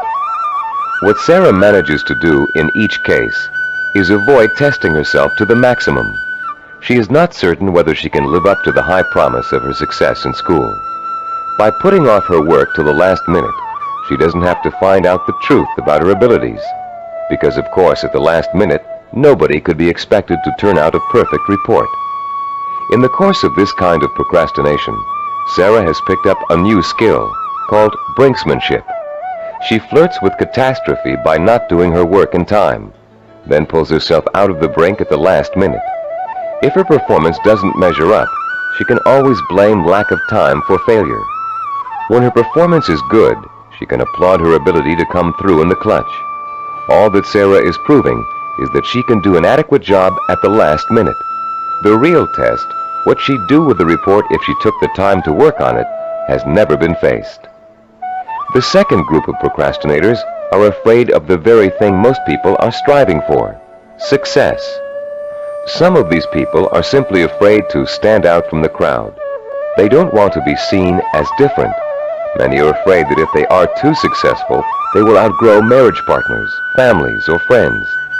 These people limit their own performance, actually holding themselves back, because they fear the kind of change success may bring to their lives. The third group of procrastinators is constantly rebelling against authority. These are the people who put off doing their work because it gives them a feeling of control over their boss. Rebellious procrastinators spend their lives reacting to a fear of being controlled or dominated. Whenever something is expected of them, they react by procrastinating just to prove that they are the ones in power. If you're a procrastinator, you probably fall into one of these three groups, or you may find you have a little bit of each type of procrastinator in you. Understanding the reason for your procrastination is your first step towards overcoming it. It's especially important for you to realize how self-destructive and self-defeating procrastination is. Whether you're rebelling against someone or responding to an inner fear, procrastination will eventually hurt you in everything you try to do. There are a number of techniques you can use to help overcome the habit of procrastination and replace it with energetic, efficient, inspired action. William James, the great Harvard University psychologist and philosopher, who already taught us in Session 5 the value of acting as if we are what we want to be, has a very practical solution to procrastination. James suggests, do something every day for no other reason than you would rather not do it at all. Listen again. Do something every day for no other reason than you would rather not do it at all. What James is really telling you to do is to replace the habit of procrastination with the habit of action. As soon as you catch yourself thinking, well, I won't do that now, I'll do it later, you must immediately do whatever it is you're procrastinating about. Self-disciplined achievers also use two special time management techniques to overcome the tendency to procrastinate. The first is called Swiss cheesing. The second is called unscheduling. Swiss cheesing is another term for dividing a macro purpose into a series of micro tasks. The management consultant who invented the term conceived of it as a way of poking holes in a large task to make many smaller tasks. If you have a task that will take 2 hours, Swiss cheesing it creates 8 15-minute segments, or 4 30-minute segments, or however many smaller segments you need to get the task done. Breaking a macro purpose down into micro tasks makes it seem much less formidable. In fact, this one-step-at-a-time approach is the only way to achieve a major goal. Without losing sight of what you want to achieve, you should never go around thinking about the enormity of your major purpose. You must concentrate only on achieving one small step at a time. Unscheduling also helps you to overcome procrastination and get on with your project in the most efficient way possible. Sometimes you know you're going to need so much time to complete a task that you won't even start it. You rationalize that you'll never find the time to finish it anyway. But often people overestimate how much time it really will take them to do something, and they don't realize that by Swiss cheesing, they can find the time to do it in an otherwise busy schedule. Turn to page 45 of your study guide and look at Form 8.1. You'll see a chart with the days of the week listed along the top row, and the hours in a day listed vertically along the left side. There are 7 days listed and 16 hours per day. The chart presumes that you get up at 6 o'clock in the morning and retire at 10 p.m., but you can easily change the numbers to correspond to your own daily hours. It's often a shock to look at a chart like this and realize how many hours you actually have available to you in a 1-week period. Of course, many of those hours are taken up with the necessities of everyday life. Your first task in this exercise is to fill in all those hours that are occupied with travel, meals, work, meetings, regular recreational activities, and other commitments. Only fill in the time that absolutely must be devoted to activity. If you regularly watch television or read magazines for 3 hours every night, that doesn't qualify as a life necessity unless it's part of your job to do so. When you've finished, look at the boxes you haven't filled in. These represent your free time, time you have full control over and can devote to your own micro-projects. You may be amazed to find that you easily have 20 or 30 hours per week of free time to devote to your project. And if you include time that's spent commuting on a bus or train, the hours may add up to considerably more than that. Once you've ascertained when and where your free time occurs, you can begin allocating that time to your micro-projects. When the hour arrives to start working, remember William James' advice and do it now. Work uninterruptedly during that time, taking scheduled breaks only as necessary. And don't allow yourself to get sidetracked. Working uninterruptedly means learning to say no when people try to take you away from your work. If a friend calls up and asks you to go bowling while you're working, you must learn to refuse. Make a date to go some other night, but complete your working hours in the time you've allotted to them. Let your family know that you're serious about completing your tasks. Schedule time to enjoy being with them, and let them know that when you're working, you are not to be interrupted. After successfully completing each work session, fill in the blank hours on your chart with a special colored pen or pencil. Choose a name for your project and fill in the blanks with that name. It will soon become extremely rewarding for you to look at the chart and see the red or green boxes begin to take up considerable space on the page. More rewarding, you'll begin to see real progress in your effort to complete your micro tasks. As you learn to devote uninterrupted time to your work, you'll find the time-quickening experience begin to occur more and more often, and you'll be less and less inclined to procrastinate. Soon your micro-projects will become as much a part of your life as eating and sleeping. And an excitement will take hold as you begin to realize that yes, you are working steadily toward your goal. And not only can you really do it, you are really doing it. Be careful not to overcommit yourself in terms of time spent on your project. Your goal is not to exhaust yourself. And beware of trying to go in too many directions at once. That can cause the kind of anxiety that will make you want to give up before you even get started. Concentrate on accomplishing one task at a time. That task will get done, and then you can start on the next, which will also get done, and so on. Keep in mind through all of this that your objective is not to punish yourself with work in every free hour you have during the week. Working towards a macro goal by accomplishing micro tasks should not be an unpleasant experience. By creating a healthy balance between work and recreation, you'll find yourself looking forward to those hours when you can devote yourself to pursuing the goal that will make life truly worthwhile for you. You'll reach a point where you wouldn't trade those hours for anything in the world. You've come a long way in this session. You've learned how to overcome the tendency to procrastinate. how to experience time quickening, and how to learn to value seasoning as inevitable in reaching any goal. We'd like to make one more suggestion to you before ending this session. Put up a sign at your desk, table, or other workspace. A sign in big, bold letters that you can see every time you look up. This sign should say, "Use time or lose time." Let it serve as a constant reminder that time marches on, whether you're working toward your goal or not. And every minute that you are devoting to your micro projects is bringing you just a little bit closer to achieving your life's ambition. In the next session, you'll find out how self-disciplined achievers master the skills and knowledge they need to make their vision a reality. And you'll learn to broaden your own new field of knowledge by overcoming your learning blocks and harnessing your built-in powers of intelligence and discipline.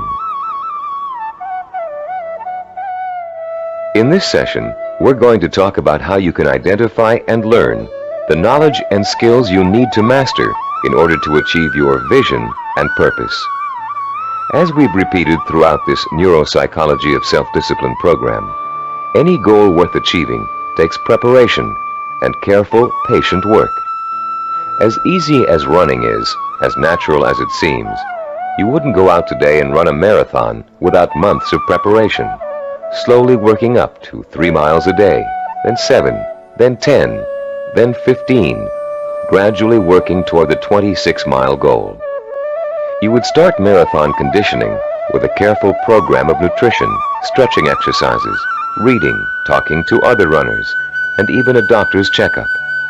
You'd determine what knowledge and skills you'd need to accomplish your goal of 26 miles, and you'd accumulate the knowledge and skills step by step until your goal was achieved.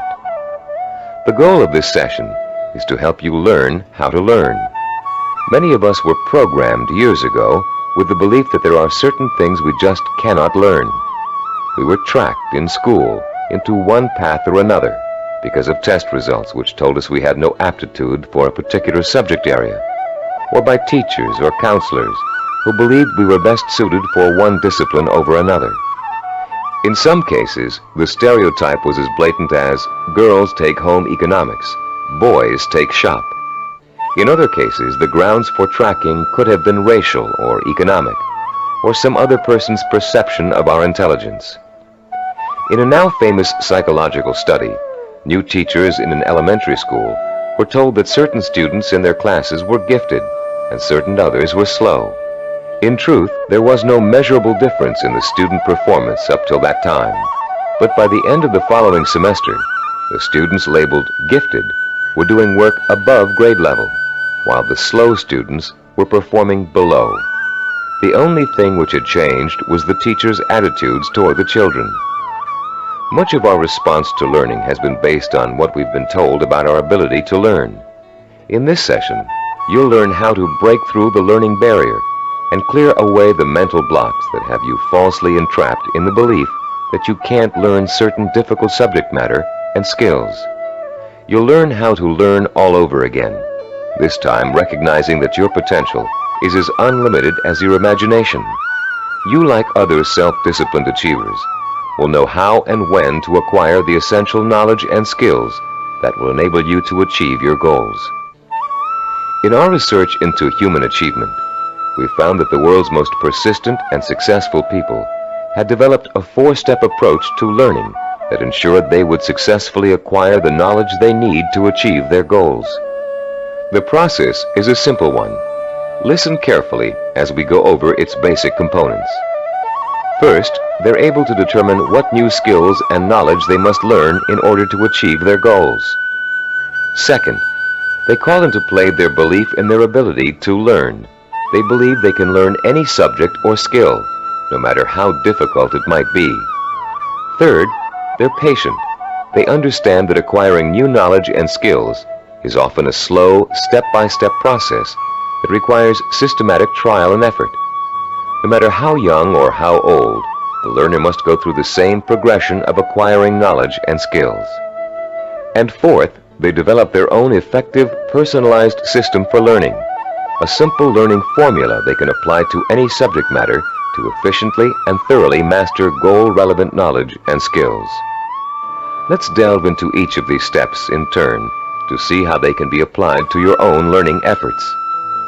The first step of a learning program to acquire a new skill can be approached much like the planning work we dealt with in Session 7. You can design a similar flowchart with an activity box labeled Start and a box labeled Finish. The intermediate steps are, of course, other activity boxes. Activities which must take place at the same time must appear one above the other. The activities that follow each other in chronological order are listed from left to right.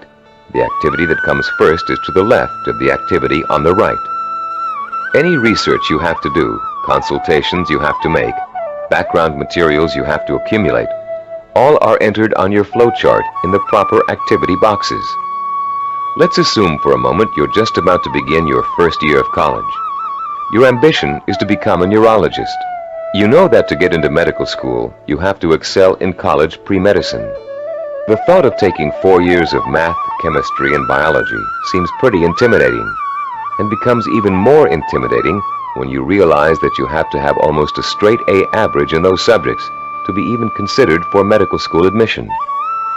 The intimidation would quickly go away if you could develop a 4-year visual network plan that outlines specifically what you had to learn and in what order you would have to learn it, year by year.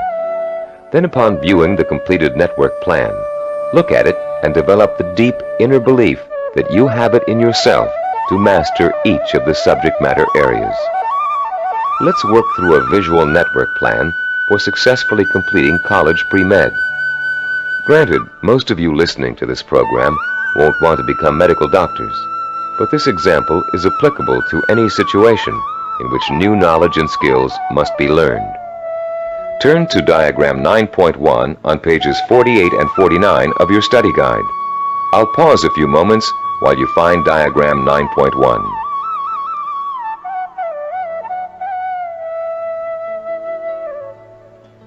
As you can see, there are 3 visual network plans. The first one outlines the chronological steps to becoming a neurologist. We call this a macro plan, with the objective of becoming a neurologist. Below that is the micro plan with the objective to graduate in pre-medicine in 4 years with a minimum 3.5 grade point average. The micro plan is broken down into 2 levels. The first level is visually represented in 2 steps. The Start, labeled number 1, and Graduate with a Bachelor of Science in Pre-Med, labeled number 3. This first level has actually been extracted directly from the macro plan. Now look at page 49 and the Level 2 diagram. As you can see, Level 2 is an expanded version of Level 1. Through the study of the college course catalog, and after talking at length with college advisors, you have identified the pre-med requirements and have broken them down into a prerequisite chronological order. This visual network plan then serves as the step-by-step map for completing your pre-med program, the first step in your macro objective of becoming a neurologist. As you look at the visual network plan for completing pre-med, what type of emotions do you experience? Do you feel intimidated at the prospect of excelling in the hard sciences? Do you doubt your ability to learn such difficult subjects, and to learn them so well that you finish each course at the top of your class? If you feel intimidated and experience doubt, then you probably won't make it. If you look at the plan and feel deep down inside that with enough effort, study, and application, you can master each of the courses, then you'll probably succeed. The difference, you see, is really not in ability or intelligence. Rather, it is an attitude, your belief in yourself. The belief in yourself as someone who is capable of learning is 90% of the learning hurdle. The other 10% is single-minded application mixed with ability. The belief in yourself as someone who has the ability to learn is the second step involved in the self-disciplined achiever's pursuit of goal-related knowledge and skills. Much of your own belief in yourself as someone who is capable of learning complex material may have been educated right out of you in school for a variety of reasons, some of which we explored at the beginning of this session. One major reason for this belief is a vicious cycle people get caught up in early in their learning experience. Take math, for example. Many people have learning blocks when it comes to math. They feel that they just don't have the aptitude to learn complex mathematical concepts. And they can prove this lack of ability to you from their grades and success in math classes. What most of these people lack is not the aptitude for math, but the application of self-discipline. Math requires progressive learning. You have to master one concept before you can go on to the next. If you miss a few steps in between, then it's really easy to get lost. And once you get lost, it's nearly impossible to catch up. To stay on top in math requires a daily effort of study. Most people who enter math because of their lack of self-discipline think that they can get by with a minimum of effort. Most of these people are intelligent. They can get by in most other courses by just coasting. They think they can do the same thing in math, but soon they get behind and can't catch up, and usually do poorly in the course. Then, after such an experience, they label themselves as poor in math. They carry this label with them throughout their lives. This label shades most of their decision-making when it comes to choosing courses of study and careers. Such people will avoid careers that require mathematical understanding because they think they don't have the aptitude. Actually, they probably had and have the aptitude, but not the attitude. Their life's potential was stunted by a false assumption. All they needed was someone to teach them the value and skill of self-disciplined application. Most of the people we studied in the creation of the Neuropsychology of Self-Discipline program were not extra intelligent, but they did have a firm belief in their ability to learn anything and everything. To them, 90% of their ability to learn was their belief in their ability to learn. If you examine your own positive role models, you'll probably discover that few of them test out at genius level on intelligence tests. Most people think that Albert Einstein, for example, was a mathematical genius, when in actuality, he flunked his college entrance exams and was a poor student in mathematics. As a youngster, he envisioned himself one evening riding through space on a beam of light. In his imagination, he sensorially experienced the theory of relativity. He knew what it was, but he was not able to explain it to others in a language they could understand. The only language was mathematics. Driven by his vision, he forced himself to learn mathematics. For Einstein, it was a day-by-day struggle, but he finally developed enough mathematical knowledge to simply express his experience mathematically. Einstein's theory of relativity and its mathematical expression ushered in the age of nuclear energy. Another scientist, whom most people attribute genius, was the inventor of the laser, Dr. Theodore Maiman.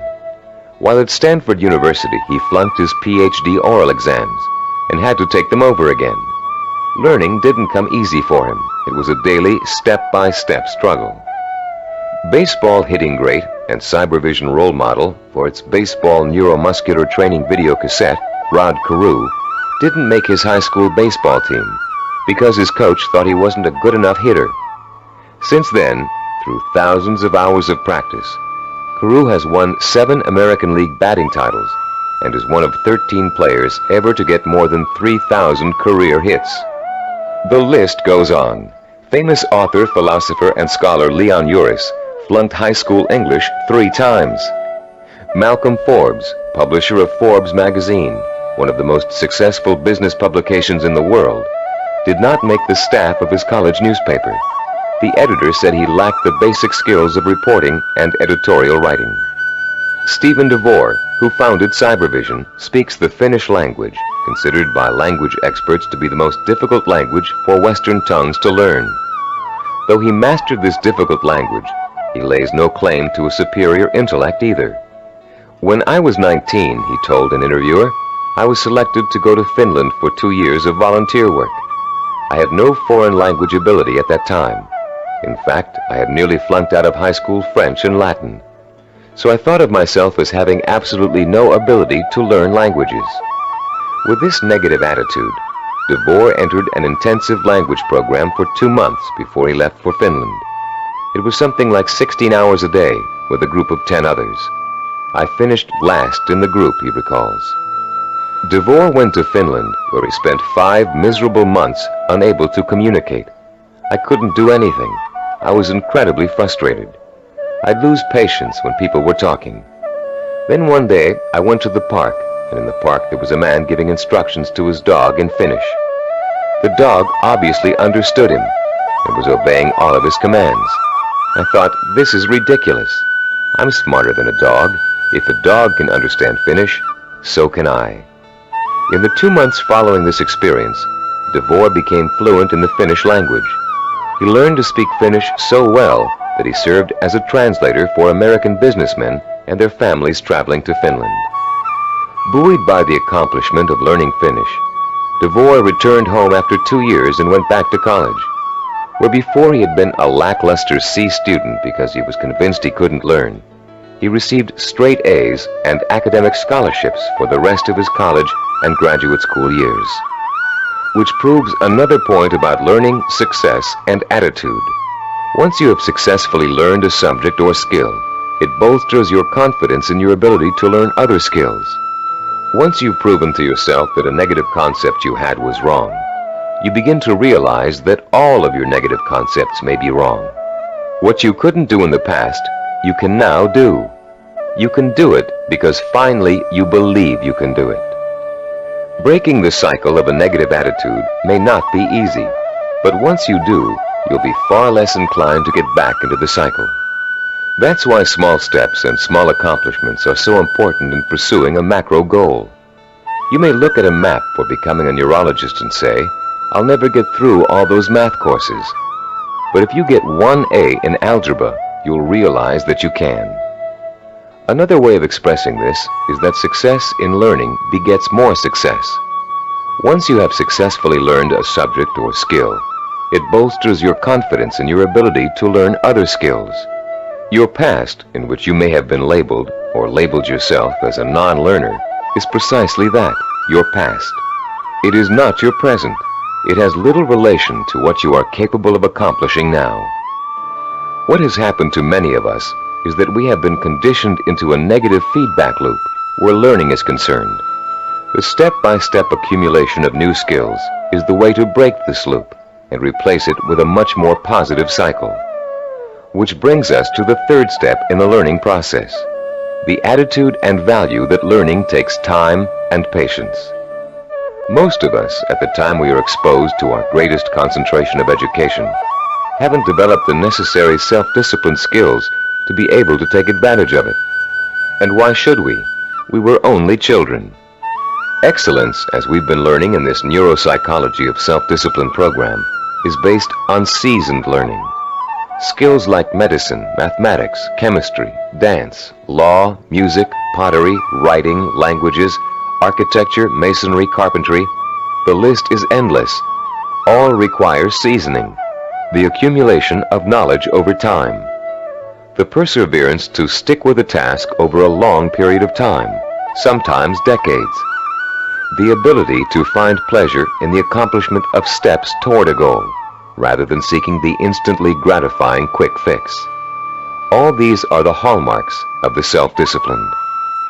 A wise philosopher, in speaking of the seasoning of a learner, once said, "There are very few human beings who receive knowledge complete and staggering by instant illumination.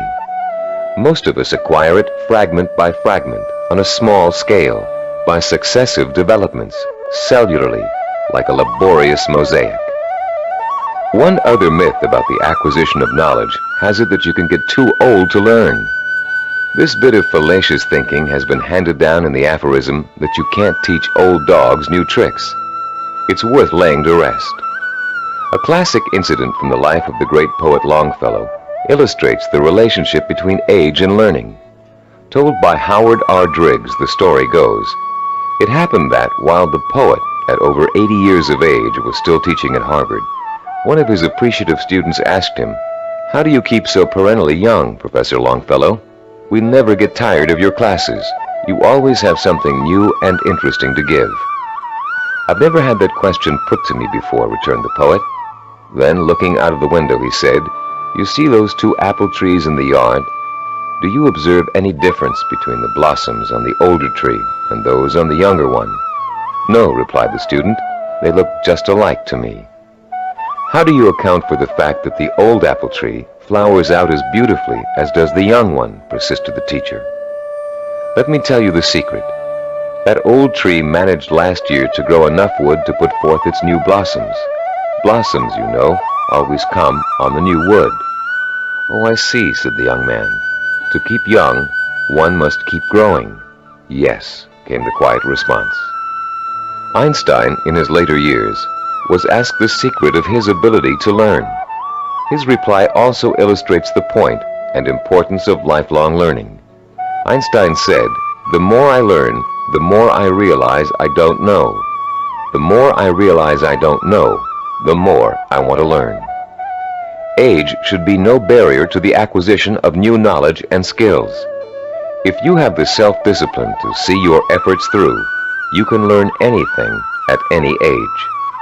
Let's now discuss the fourth step in the learning process, a set of tried and proven principles that work together as a system to make learning easy. If you'll turn this cassette over now, we'll introduce you to a very simple yet powerful system to learn effectively at any age, whatever the subject area. A recent movie called Educating Rita beautifully illustrates the points we're going to discuss in the remainder of this session. This film is about a working-class Englishwoman who has a dream about becoming educated. The film tells the story of her personal odyssey as she pursues her vision, her dream, in the face of incredible obstacles. She faces at one point or another during the story conflicts with work, with transportation, with her parents, with schedules, with her mentor's desire and ability to teach, with the disdain of other more educated students, and with a husband who wants her to stay home and make babies, not thesis. Through it all, she perseveres, driven by the dream of herself as an educated woman, a woman who can discuss important issues, who can commune with the great thinkers and writers who make up such a rich part of her English heritage. She burns with the fire of her vision, a vision rich in dignity and strength. It's a vision she can hear, smell, taste, touch, and see. The actress, Julie Waters, expresses her character's struggle to change, to improve, to better herself, with such credibility that you can see the woman, Rita, change before your very eyes. There was nothing abstract about Rita's quest for education. Each book she read, each class she took, each time she met with her advisor or participated in a class discussion, was a visible step toward the completion of her goal. It was extraordinarily obvious how closely her vision and her process of learning were interconnected. Sometimes that connection is less obvious. So that's what the remainder of this session will speak to. How to recognize the connection between learning and the successful achievement of your goals. Learning is not simply the rote memorization of useless facts, or even useful facts. Of course, we're all aware that in 1492, Columbus sailed the ocean blue. But what does that have to do with our vision? The same lack of relationship to vision is often true with our attempts to understand abstract principles, as in mathematics, chemistry, or physics. They are very difficult to learn and use if we cannot see the direct applications to our everyday lives, to the pursuit of our purpose and vision. We ask ourselves, how is this going to help me in achieving my vision? Cybervision founder Steve DeVore recalls signing up for a course in statistics when he was attending graduate school. He hadn't taken the prerequisite higher math courses, but had gotten permission from the instructor to take the course anyway. DeVore's instructor, however, issued a dire warning at the beginning. Without those prerequisite courses, DeVore stood a good chance of failing. But forewarned is forearmed, and DeVore found a way to overcome his lack of preparation. The first week of class, he found himself swamped with mathematical concepts that were abstract and confusing. The only way I could make sense out of what was going on, he says, was to take each abstract principle and make it concrete. Instead of talking about X's, Y's, and Z's, I made them into apples and oranges, and I ended up with the second highest grade in the class. I find this concreteness also ties into vision, DeVore continues.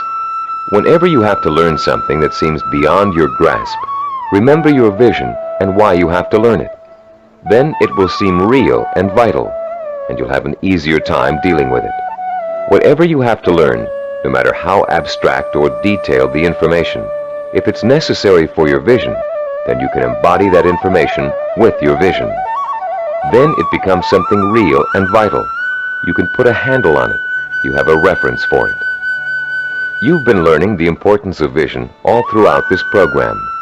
The sensory-rich, detailed kind of vision you created in Session 6 and are continuing to create on a daily basis. Making those visions concrete, you'll recall, sometimes even involved putting clippings or photographs of a desired goal upon the wall. This kind of work to strengthen vision is also at the heart of learning. As I promised earlier, I'm about to introduce you to a powerfully effective, easy-to-learn method of learning that will carry you through the rest of your life. This 4-part learning system is the application of certain principles that reveal themselves in the course of our research with self-disciplined achievers. Learning and applying these principles will enable you to approach any subject matter with confidence and thoroughly learn the material no matter how difficult it might be. We call this system mega learning. We use the word mega to connote power. The power to achieve you acquire through the acquisition and application of knowledge. Let me quickly preview each of the 4 steps and then look at the process in greater detail. First, recognize the need to learn a principle. Second, relate the principle to your personal vision or goal. Third, internalize the principle by relating it to your own experience. And fourth, apply the principle in action. Let's examine each of these 4 steps in turn. First, recognize your need to learn new information and skills. You cannot reach your goal without getting an education first. This doesn't necessarily mean attending school. It means identifying the key skills and competencies that you must master if you are successfully going to reach your goal. Ask yourself, will I achieve my goal without this knowledge or skill? If your answer is no, then you have a strong motivation for learning. Your learning is now crucial, for without it, your road to achievement is blocked. Learning is a lot easier if you have a specific reason to learn. Once you recognize that you have a need to learn, you've taken the first step toward achieving your goal. Step 2 is simply asking yourself, how can I use this? How will it help me fulfill my vision? Imagine yourself achieving your goal and using the new knowledge and skills you are about to learn.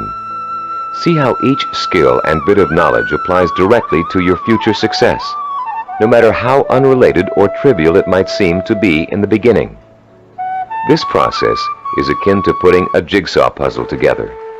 You have a picture of what you want to achieve on the jigsaw box.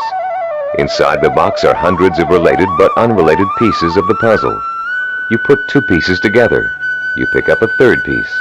You toy with it, mentally turning it over, looking at its edges, its contours, its unique characteristics, looking at the ways it might fit into the whole picture.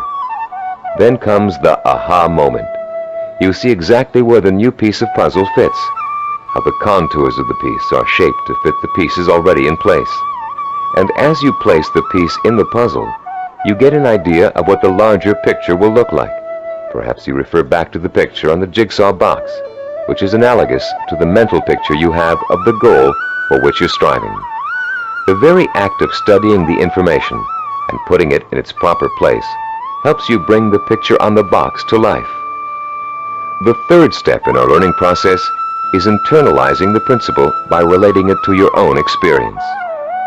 If you're learning about electrical waveforms and frequency, for example, think about the times you've thrown a pebble into a pond and seen ripples form on the water.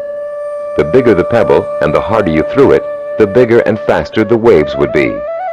In Newtonian physics, you can easily understand the law that states, for every action there is an equal and opposite reaction, by remembering how you stand up from a sitting position.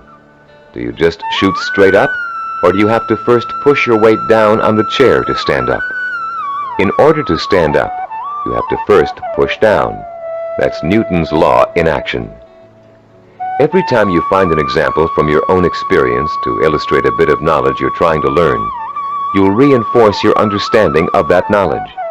And you'll remember it because it's anchored to something very personal. Every time you think of Newton's law, you'll picture yourself pushing off a chair to stand up. It works for just about any abstract theory you can think of. The fourth critical step in learning is the actual application of the principle you're trying to grasp. Throw pebbles in a pond and watch the action when you're learning waveform theory. Sit down and stand up over and over again until Newton's law is firmly planted in your mind. If you're studying a new language, use the new vocabulary you learn every single day. As you walk down the street or through your living room, try naming every object you see in your new language.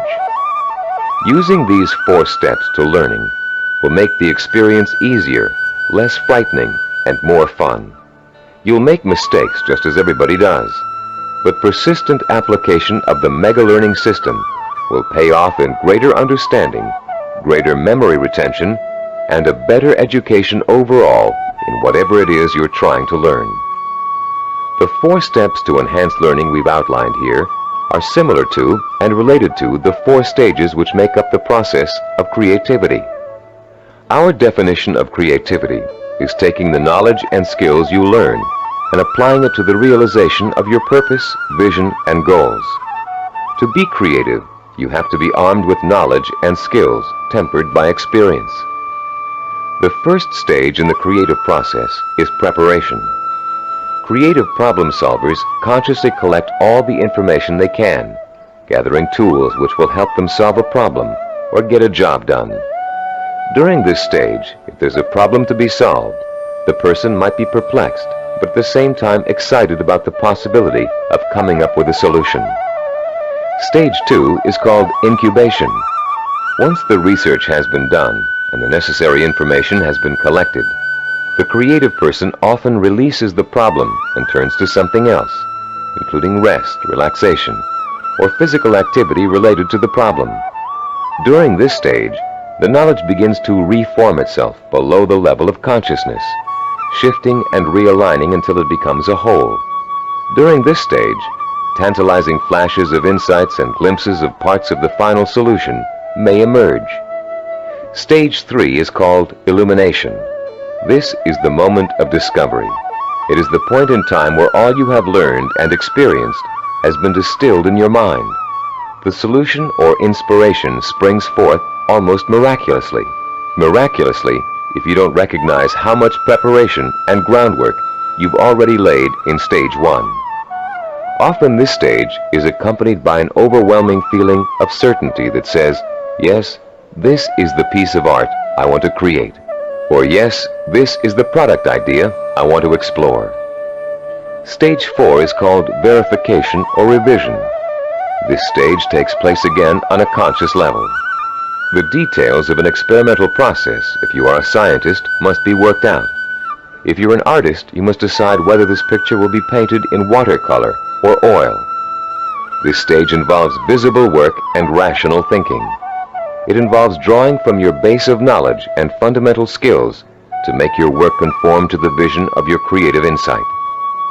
As you can tell, the knowledge and skills you acquire are the tools for the creative process.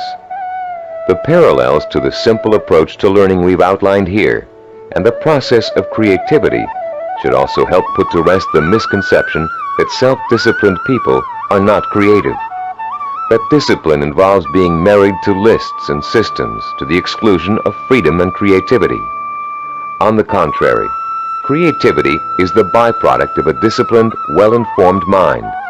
A mind that is using its storehouse of knowledge to solve problems and achieve goals. The more you learn, the more creative you can become. If your heart is set on becoming a professional musician, you can hardly be expected to know how to compose a symphony until you've become an expert in reading music and have studied music history. If you want to become a heart surgeon, you can't expect to pioneer new techniques in heart surgery until you've thoroughly mastered all the existing techniques. If you want to start a business, you must first study how other businesses are run, and then make your own decisions about how your company will work.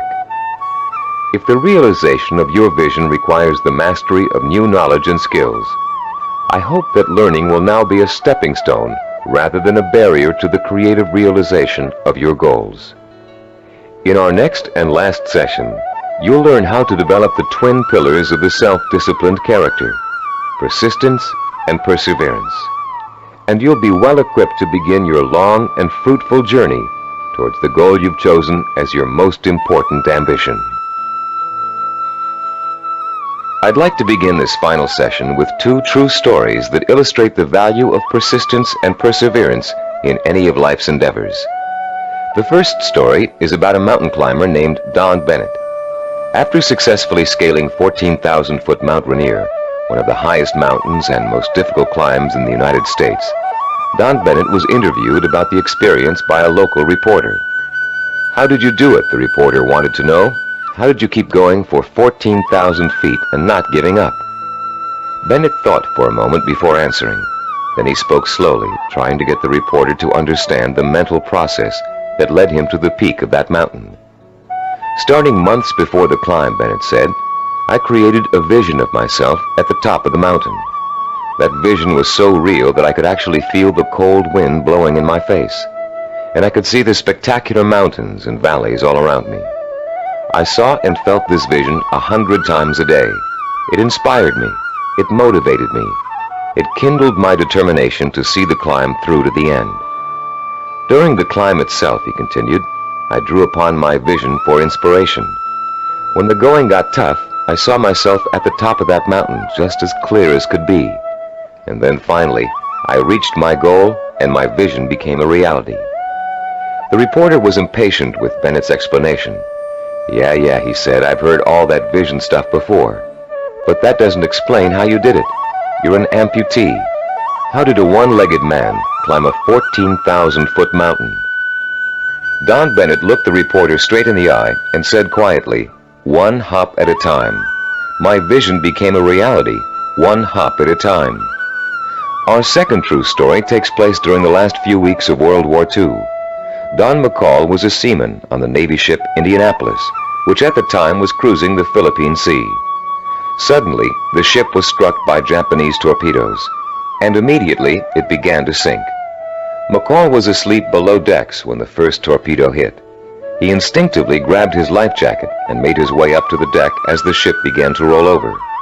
As he launched himself into the churning sea, the ship sank, taking 300 men with her. Another 900 or so had been pitched into the water. "I made up my mind that I was in big trouble," McCall told an interviewer, "and I also made up my mind that I would do whatever I had to do, no matter how painful, to survive." The first thing McCall did was to move away from the other survivors and float alone. He knew about the dangers of mass panic, especially if there was a shark attack, and he knew he'd stand a better chance if he stayed away from the other men. McCall also protected himself from exposure in the blistering sun by keeping a life jacket over his head. He kept a hose on his person so he could retreat underwater in case of a Japanese attack. And most important, he kept in mind the lesson he had learned about the danger of drinking seawater, no matter how thirsty he got. For days, McCall watched men succumbing to mass panic and hallucination. He watched them being torn apart by sharks, while he escaped attack by remaining perfectly still. He watched them drinking seawater and dying of dehydration, while he swallowed his own desire to drink. He watched them dying all around him, while he remained alive. 4 days later, a Navy patrol boat plucked an exhausted 90-pound McCall out of the sea. He had survived 4 days without food or drink in the blistering sun in shark-infested waters, an incredible feat, and he had proved the power of self-discipline even in holding death at bay. Like mountain climber Don Bennett, McCall never lost sight of his vision, staying alive. He used all his knowledge and skill to make that vision come true. He resisted drinking seawater to get immediate gratification of his thirst, which would have killed him. And he found creative solutions to the problems of exposure to the sun and Japanese attack. Both Bennett and McCall used self-discipline to endure terrible physical hardship and achieve seemingly unachievable goals. Your own goal may not seem as urgent as theirs, but the principle of achieving it remains the same. Through vision, commitment, patience, and creative application of knowledge and skill, you can see your goal through to the end. But the ultimate key to your success is what this session is all about: persistence and perseverance. In this session, you're going to learn what persistence and perseverance are really all about. You'll be taught how to develop both of these critical qualities through the application of 5 simple principles. You'll find out how to turn problems and setbacks, even agonizing situations, into positive learning experiences that will actually bring you closer to the realization of your goal. And you'll understand the value of never giving up, no matter how tough the journey gets or how endless it seems. First, let's define the words persistence and perseverance. Is there a difference between the two? Yes, a subtle one. Persistence means never giving up. Perseverance means persisting in spite of hardships, opposition, and setbacks. Mountain climber Bennett and Navy seaman McCall displayed both persistence and perseverance in their heroic efforts to reach their goals. Bennett had to use his one leg to hop at least 30,000 times to get up to the top of Mount Rainier. McCall had to stay calm and follow a life-saving plan while spending 4 days in shark-infested waters without any food or drink. These men reached their goals because they had already developed the qualities of persistence and perseverance. Now you are going to learn how to develop these qualities too. There are 5 crucial steps involved in learning how to develop into the kind of self-disciplined achiever who never quits and never loses sight of his or her goal. Listen carefully while I outline each one. The first step is to rekindle and refuel your vision and purpose every single day. Remind yourself daily of the rewards and benefits that await you when you successfully realize your goal. The emotion you draw from these constant reminders of why you're working so hard and giving up so many things will sustain your powers of persistence and perseverance. The second step is to firmly anchor the following attitude deep within your heart and mind. I can achieve anything I set my mind to. Nothing is impossible for me to achieve if I want it badly enough and am willing to pay the price for it. No matter how much hard work it takes, no matter how long it takes, no matter how difficult it is, I can and will achieve my goal. I will never forget that a journey of 1,000 miles begins with a single step. Step 3. Realize that obstacles are going to arise and setbacks are going to occur. Keep in mind that these difficulties are really opportunities to learn. Every obstacle that you overcome, every setback you bounce back from, strengthens your character and makes you smarter and stronger. Whatever you do, don't try to hide from or ignore problems. They never go away by themselves. Meeting challenges squarely and solving problems creatively is at the heart of self-discipline and at the heart of achievement. As Benjamin Franklin said, "Those things that hurt instruct." When your progress seems blocked, it means that it's time to increase your knowledge and look for creative solutions. This is the 4th step in developing persistence and perseverance. You may be doing the wrong things for the right reasons, and now is the time to find out. Start experimenting with taking different paths to your destination. But whatever you do, don't quit. Most people quit when things don't work out as they planned, or when they realize how much hard work they're going to have to do. Remember, a failure is someone who has not learned from his mistakes. Step 5. Turn your work into fun. Make what you have to do into something you want to do. Working towards a lifelong goal shouldn't feel like a sacrifice, because that goal is what you want more than anything in the world. If you follow these 5 steps faithfully, your long road to success will turn into an exciting journey of knowledge, discovery, challenge, and reward. And for as long as you feel you're making progress, even hard work and minor interferences won't shake you from your purpose. The real problem arises when a major setback occurs, especially if it's unforeseen. A seemingly insurmountable obstacle is often enough to make even the most determined achiever decide that the fight simply isn't worth it. Setbacks make people give up just at the point when they should not. How can you deal successfully with setbacks?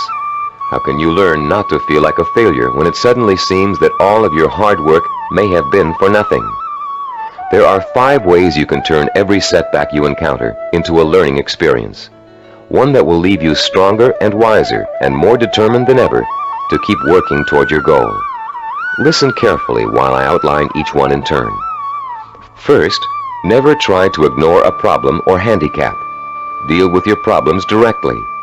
Don't avoid them or try to hide from them. If you want to start a business but can't find people to back you up financially, that doesn't give you the right to plunge into your project with no capital and a lot of ideas for spending money. If you want to become a doctor but don't have the grades to get into medical school, it won't help you to start applying to schools you know you can't get into. When you have a problem, study it from all angles and try to determine the best way to proceed. Which brings us to our second point. Don't blame other people for your setbacks, and don't chalk it up to bad luck. You make your own luck in this life, and you have to solve your own problems. Learn to tackle them head on, being as realistic as possible and as level-headed as possible. Mentors can often provide a great deal of help in a bad situation. Try acting as if you are your own mentor. What would he or she do in your situation? Or what has he or she already done to overcome an obstacle similar to yours? Third, continually strive to strengthen your qualities of self-discipline. Setbacks often occur because of weaknesses in certain areas. Try to turn those weaknesses into strengths. Be your own severest critic, but not your own worst enemy. Don't tell yourself, I failed. Tell yourself, I slipped, but I'm going to pick myself up and go on. Fourth, in almost every setback, there's a seed of opportunity, a silver lining, if you will. Find it and use it. You may find yourself taking a slightly different path to achieving your goal than you first imagined, but you'll get there just the same. Take the new path and see where it leads you. Following this philosophy helps take the emotional sting out of setbacks and is a good antidote for discouragement. And it's a healthier way to react to a bad situation than deciding to give up. Fifth, always remember that no matter how difficult a problem is, or how insurmountable it seems, there's always a solution. A problem is only really a problem if you think you can't solve it. If you take the attitude that every problem has a solution, and you approach your problem with an open and creative mind, you'll find that solution. A young woman we know named Carol Napier was faced with and managed to overcome the kind of setbacks that might make anybody want to give up. Her story is so inspiring that we'd like to end this session with her example of what it's like to be a self-disciplined achiever who never quits no matter what. At 26, Carol had a degree in marketing and a good job as a marketing assistant, with an eye to moving up in the company she worked for as soon as there was an opening for a higher position. Carol had diabetes, diagnosed when she was 12, but had always been able to keep it under control with insulin shots, and had always lived a perfectly normal, relatively healthy life. In the spring of Carol's 26th year, she began having trouble with her eyes. Doctors told her that her diabetes was causing her to slowly lose her eyesight. At first, Carol refused to believe it, but when she began having trouble driving, she realized the doctors were right, and she would have to re-evaluate her job and her purpose in life to deal with the problem of approaching blindness. But before Carol could come up with a solution to that problem, her kidneys also began to fail. Ultimately, she needed a kidney transplant, which was done successfully when she turned 27. Everything seemed to be going fine when a sudden episode of insulin shock left Carol paralyzed from the waist down. Carol recalls wanting to quit then and there. At that point, I just wanted to go to sleep and never wake up. The depression got so bad that I realized I couldn't go on this way. I only had one choice, and that was to get myself out of this. Slowly, Carol regained her strength, learning to walk again with the aid of physical therapy. She rewarded herself for her progress by making a trip across the country alone to visit her parents for Thanksgiving. A trip friends tried to dissuade her from taking, but which proved to Carol that she could still make it on her own. Today, Carol is attending college, studying for a master's degree in rehabilitative education. She has decided to spend the rest of her life helping people face and overcome problems like hers. She is completely blind and still walks with a cane, but that has not stopped her from pursuing a goal many healthy people would find difficult to achieve. The key to reaching any goal is to develop the strength of character that makes you refuse to give up, no matter how bad things look. The most amazing thing about persistence and perseverance is that they make it almost impossible for you not to succeed in your endeavors. In this session, you've learned the importance of not being a quitter, of learning from your mistakes, and of keeping an open mind when it comes to finding creative solutions to problems you may think are unsolvable. In the next session, we're going to review everything you've learned in the Neuropsychology of Self-Discipline program and give you some tips for developing the lifelong habit of self-discipline. We're now coming to the end of the Neuropsychology of Self-Discipline, and now is a good time to reflect on what you've learned and how far you've come.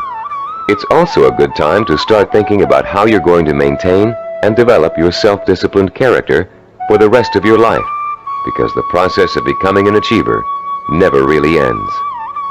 In the years to come, you'll find yourself learning from trial and error, from accomplishments, from setbacks, from disappointments, from rewards, from the feeling of satisfaction you get when a job has been well done. The more you achieve, the more you'll learn one of the greatest secrets of achievement. Success breeds success. Every small step you take on the road to your goal will make it easier to take the next step. And once you've achieved your goal, you'll probably find that there's another goal you want to achieve. Along the way, you'll delight in the process of watching yourself in action, making corrections in your methods and strategies as you strive toward your ultimate goal and the hundreds of smaller goals you will successfully reach on the way.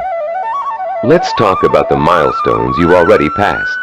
In session 1, which you listened to some time ago, you uncovered the master key to your highest potential, self-discipline. We define self-discipline as the ability to work systematically and progressively toward a goal, to become positively obsessed with that goal, and to let that obsession lead you to accomplishment. We talked about the problems caused by lack of self-discipline. We learned about the waste of potential, the drifting from job to job, from relationship to relationship, of the person who has no real sense of purpose and an undisciplined approach to life in general. We also talked about the problems of wanting immediate gratification and how that always leads to failure because it means refusing to pay for success with hard work.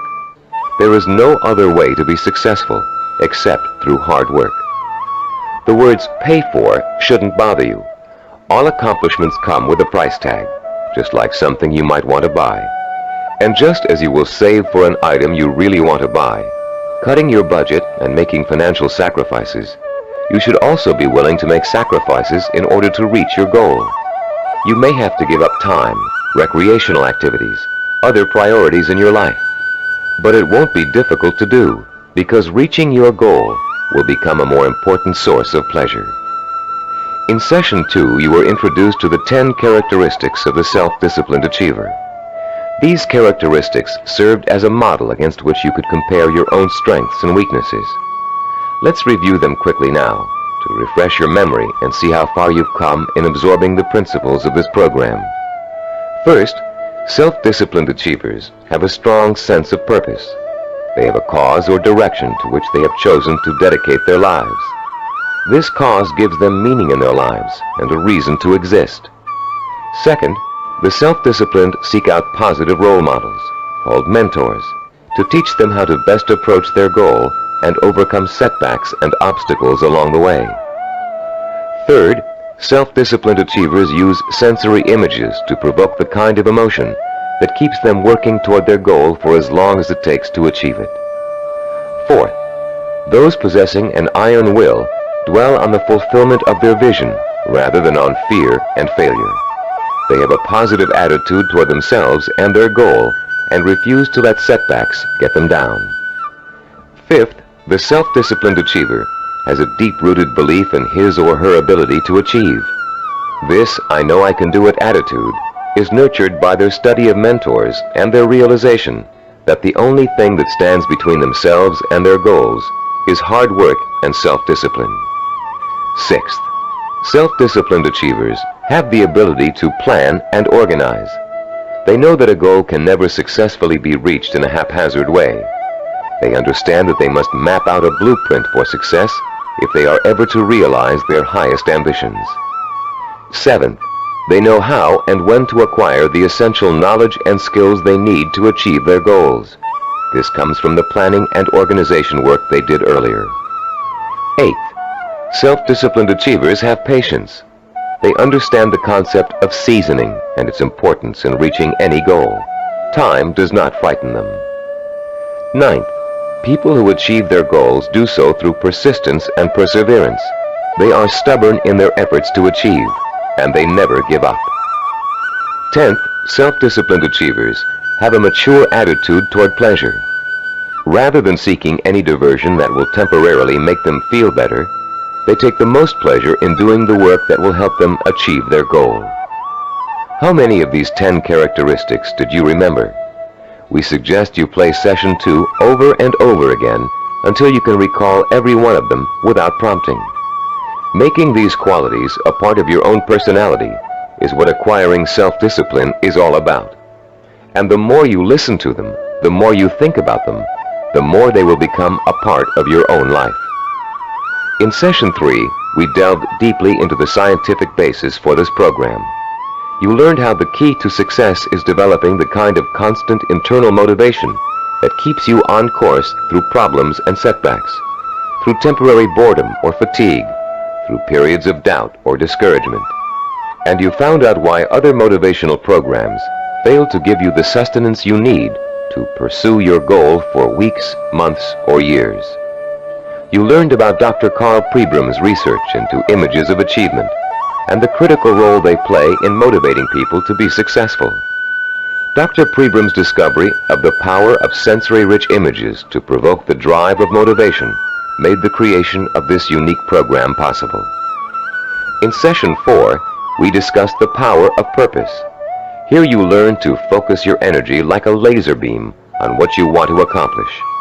You learned how your macro or major purpose really could be broken down into a series of micro or minor achievements. You heard examples of how well-known achievers tackled major goals by turning them into step-by-step plans for success that they could deal with one at a time. In the same session, you participated in a fascinating exercise that let you pinpoint, perhaps for the first time, what your most important goal in life really is. You then used that goal to create a statement of purpose that would stand as a beacon in your quest for achievement. In session 5, we talked about mentors and role models. You learned about the process of modeling, the basis for human learning. We talked about how models are both a blueprint and an inspiration for our own activity and our own growth. You learned how models help shorten the trial and error process we must all go through before chalking up an accomplishment. You also learned how to choose a role model and how to turn that model into an inspirational but not awe-inspiring figure. You learned the value of realizing that your role model has faults and weaknesses just as you do, but has succeeded in spite of them. In session 6, you learned how to translate your purpose into sensory images that would fuel your inner fire of determination and ambition. And you learned how to daily reinforce your mental images of achievement, to make them a permanent part of your body and mind. In session 7, you were introduced to visual network planning. This planning system applies to any endeavor from making a movie to making a run for the presidency. The system works by breaking down what you want to accomplish into logical building blocks. It helps you keep track of your achievements over a long period of time and is a reward in itself for work well done. In the same session, you learned to become a storyteller. The story was that of your own success. You used your rich powers of imagination and your best verbal skills to detail the steps you took to accomplish your most important goals. In session 8, you learned about the self-disciplined achiever's attitude toward time. You learned how achievers value patience, how they oppose the kind of quick-fix mentality that leads to general dissatisfaction with life, and how they use single-minded hard work to experience time quickening, a sensation that time is passing much more rapidly than it really is. You also learned about the problem of procrastination, its psychological causes, and the ways in which you can overcome it. You learned why it is considered the single most important cause of failure, and why it's so important for you to develop a do-it-now attitude before you try to do anything else. In Session 9, you learned how to plan to acquire the knowledge and skills you need in order to achieve your goals. You were introduced to the concept of mega-learning, a powerful 4-step system that enables you to master any subject, no matter how difficult or complex. You also learned how knowledge is the building block of creativity. You were introduced to a 4-step process that lets you creatively channel your knowledge toward the kind of action that will help you achieve your goals. And you learned that your belief in your ability to learn is 90% of the learning process. Finally, in Session 10, you learned how to develop the powers of persistence and perseverance, the critical characteristics that will see you through to the successful completion of your vision and purpose, no matter how long it takes or how difficult it is. You heard several inspiring stories about people who persevered and achieved their goals through extreme hardship and even physical danger. And now, as we come to the conclusion of this program, I'd like to point out that acquiring self-discipline is a never-ending process. There won't come a day when you wake up in the morning and say, "Yes, I'm finally self-disciplined now. There's nothing more I need to do to develop strength of character and determination of will." Self-discipline requires a lifetime of commitment. This doesn't mean you won't develop the habits of self-discipline in a relatively short period of time. It simply means that you must always be vigilant about how you are approaching your goals and what your purpose in life really is. It's all too easy to get sidetracked in something that feels comfortable but is not what you really set out to achieve. Every small victory will become a cause for celebration and a chance to renew your faith in your own ability to achieve whatever it is you want in life. And as you achieve it, you will find yourself becoming the kind of person you've always admired, the kind of person who could pursue a goal so single-mindedly, so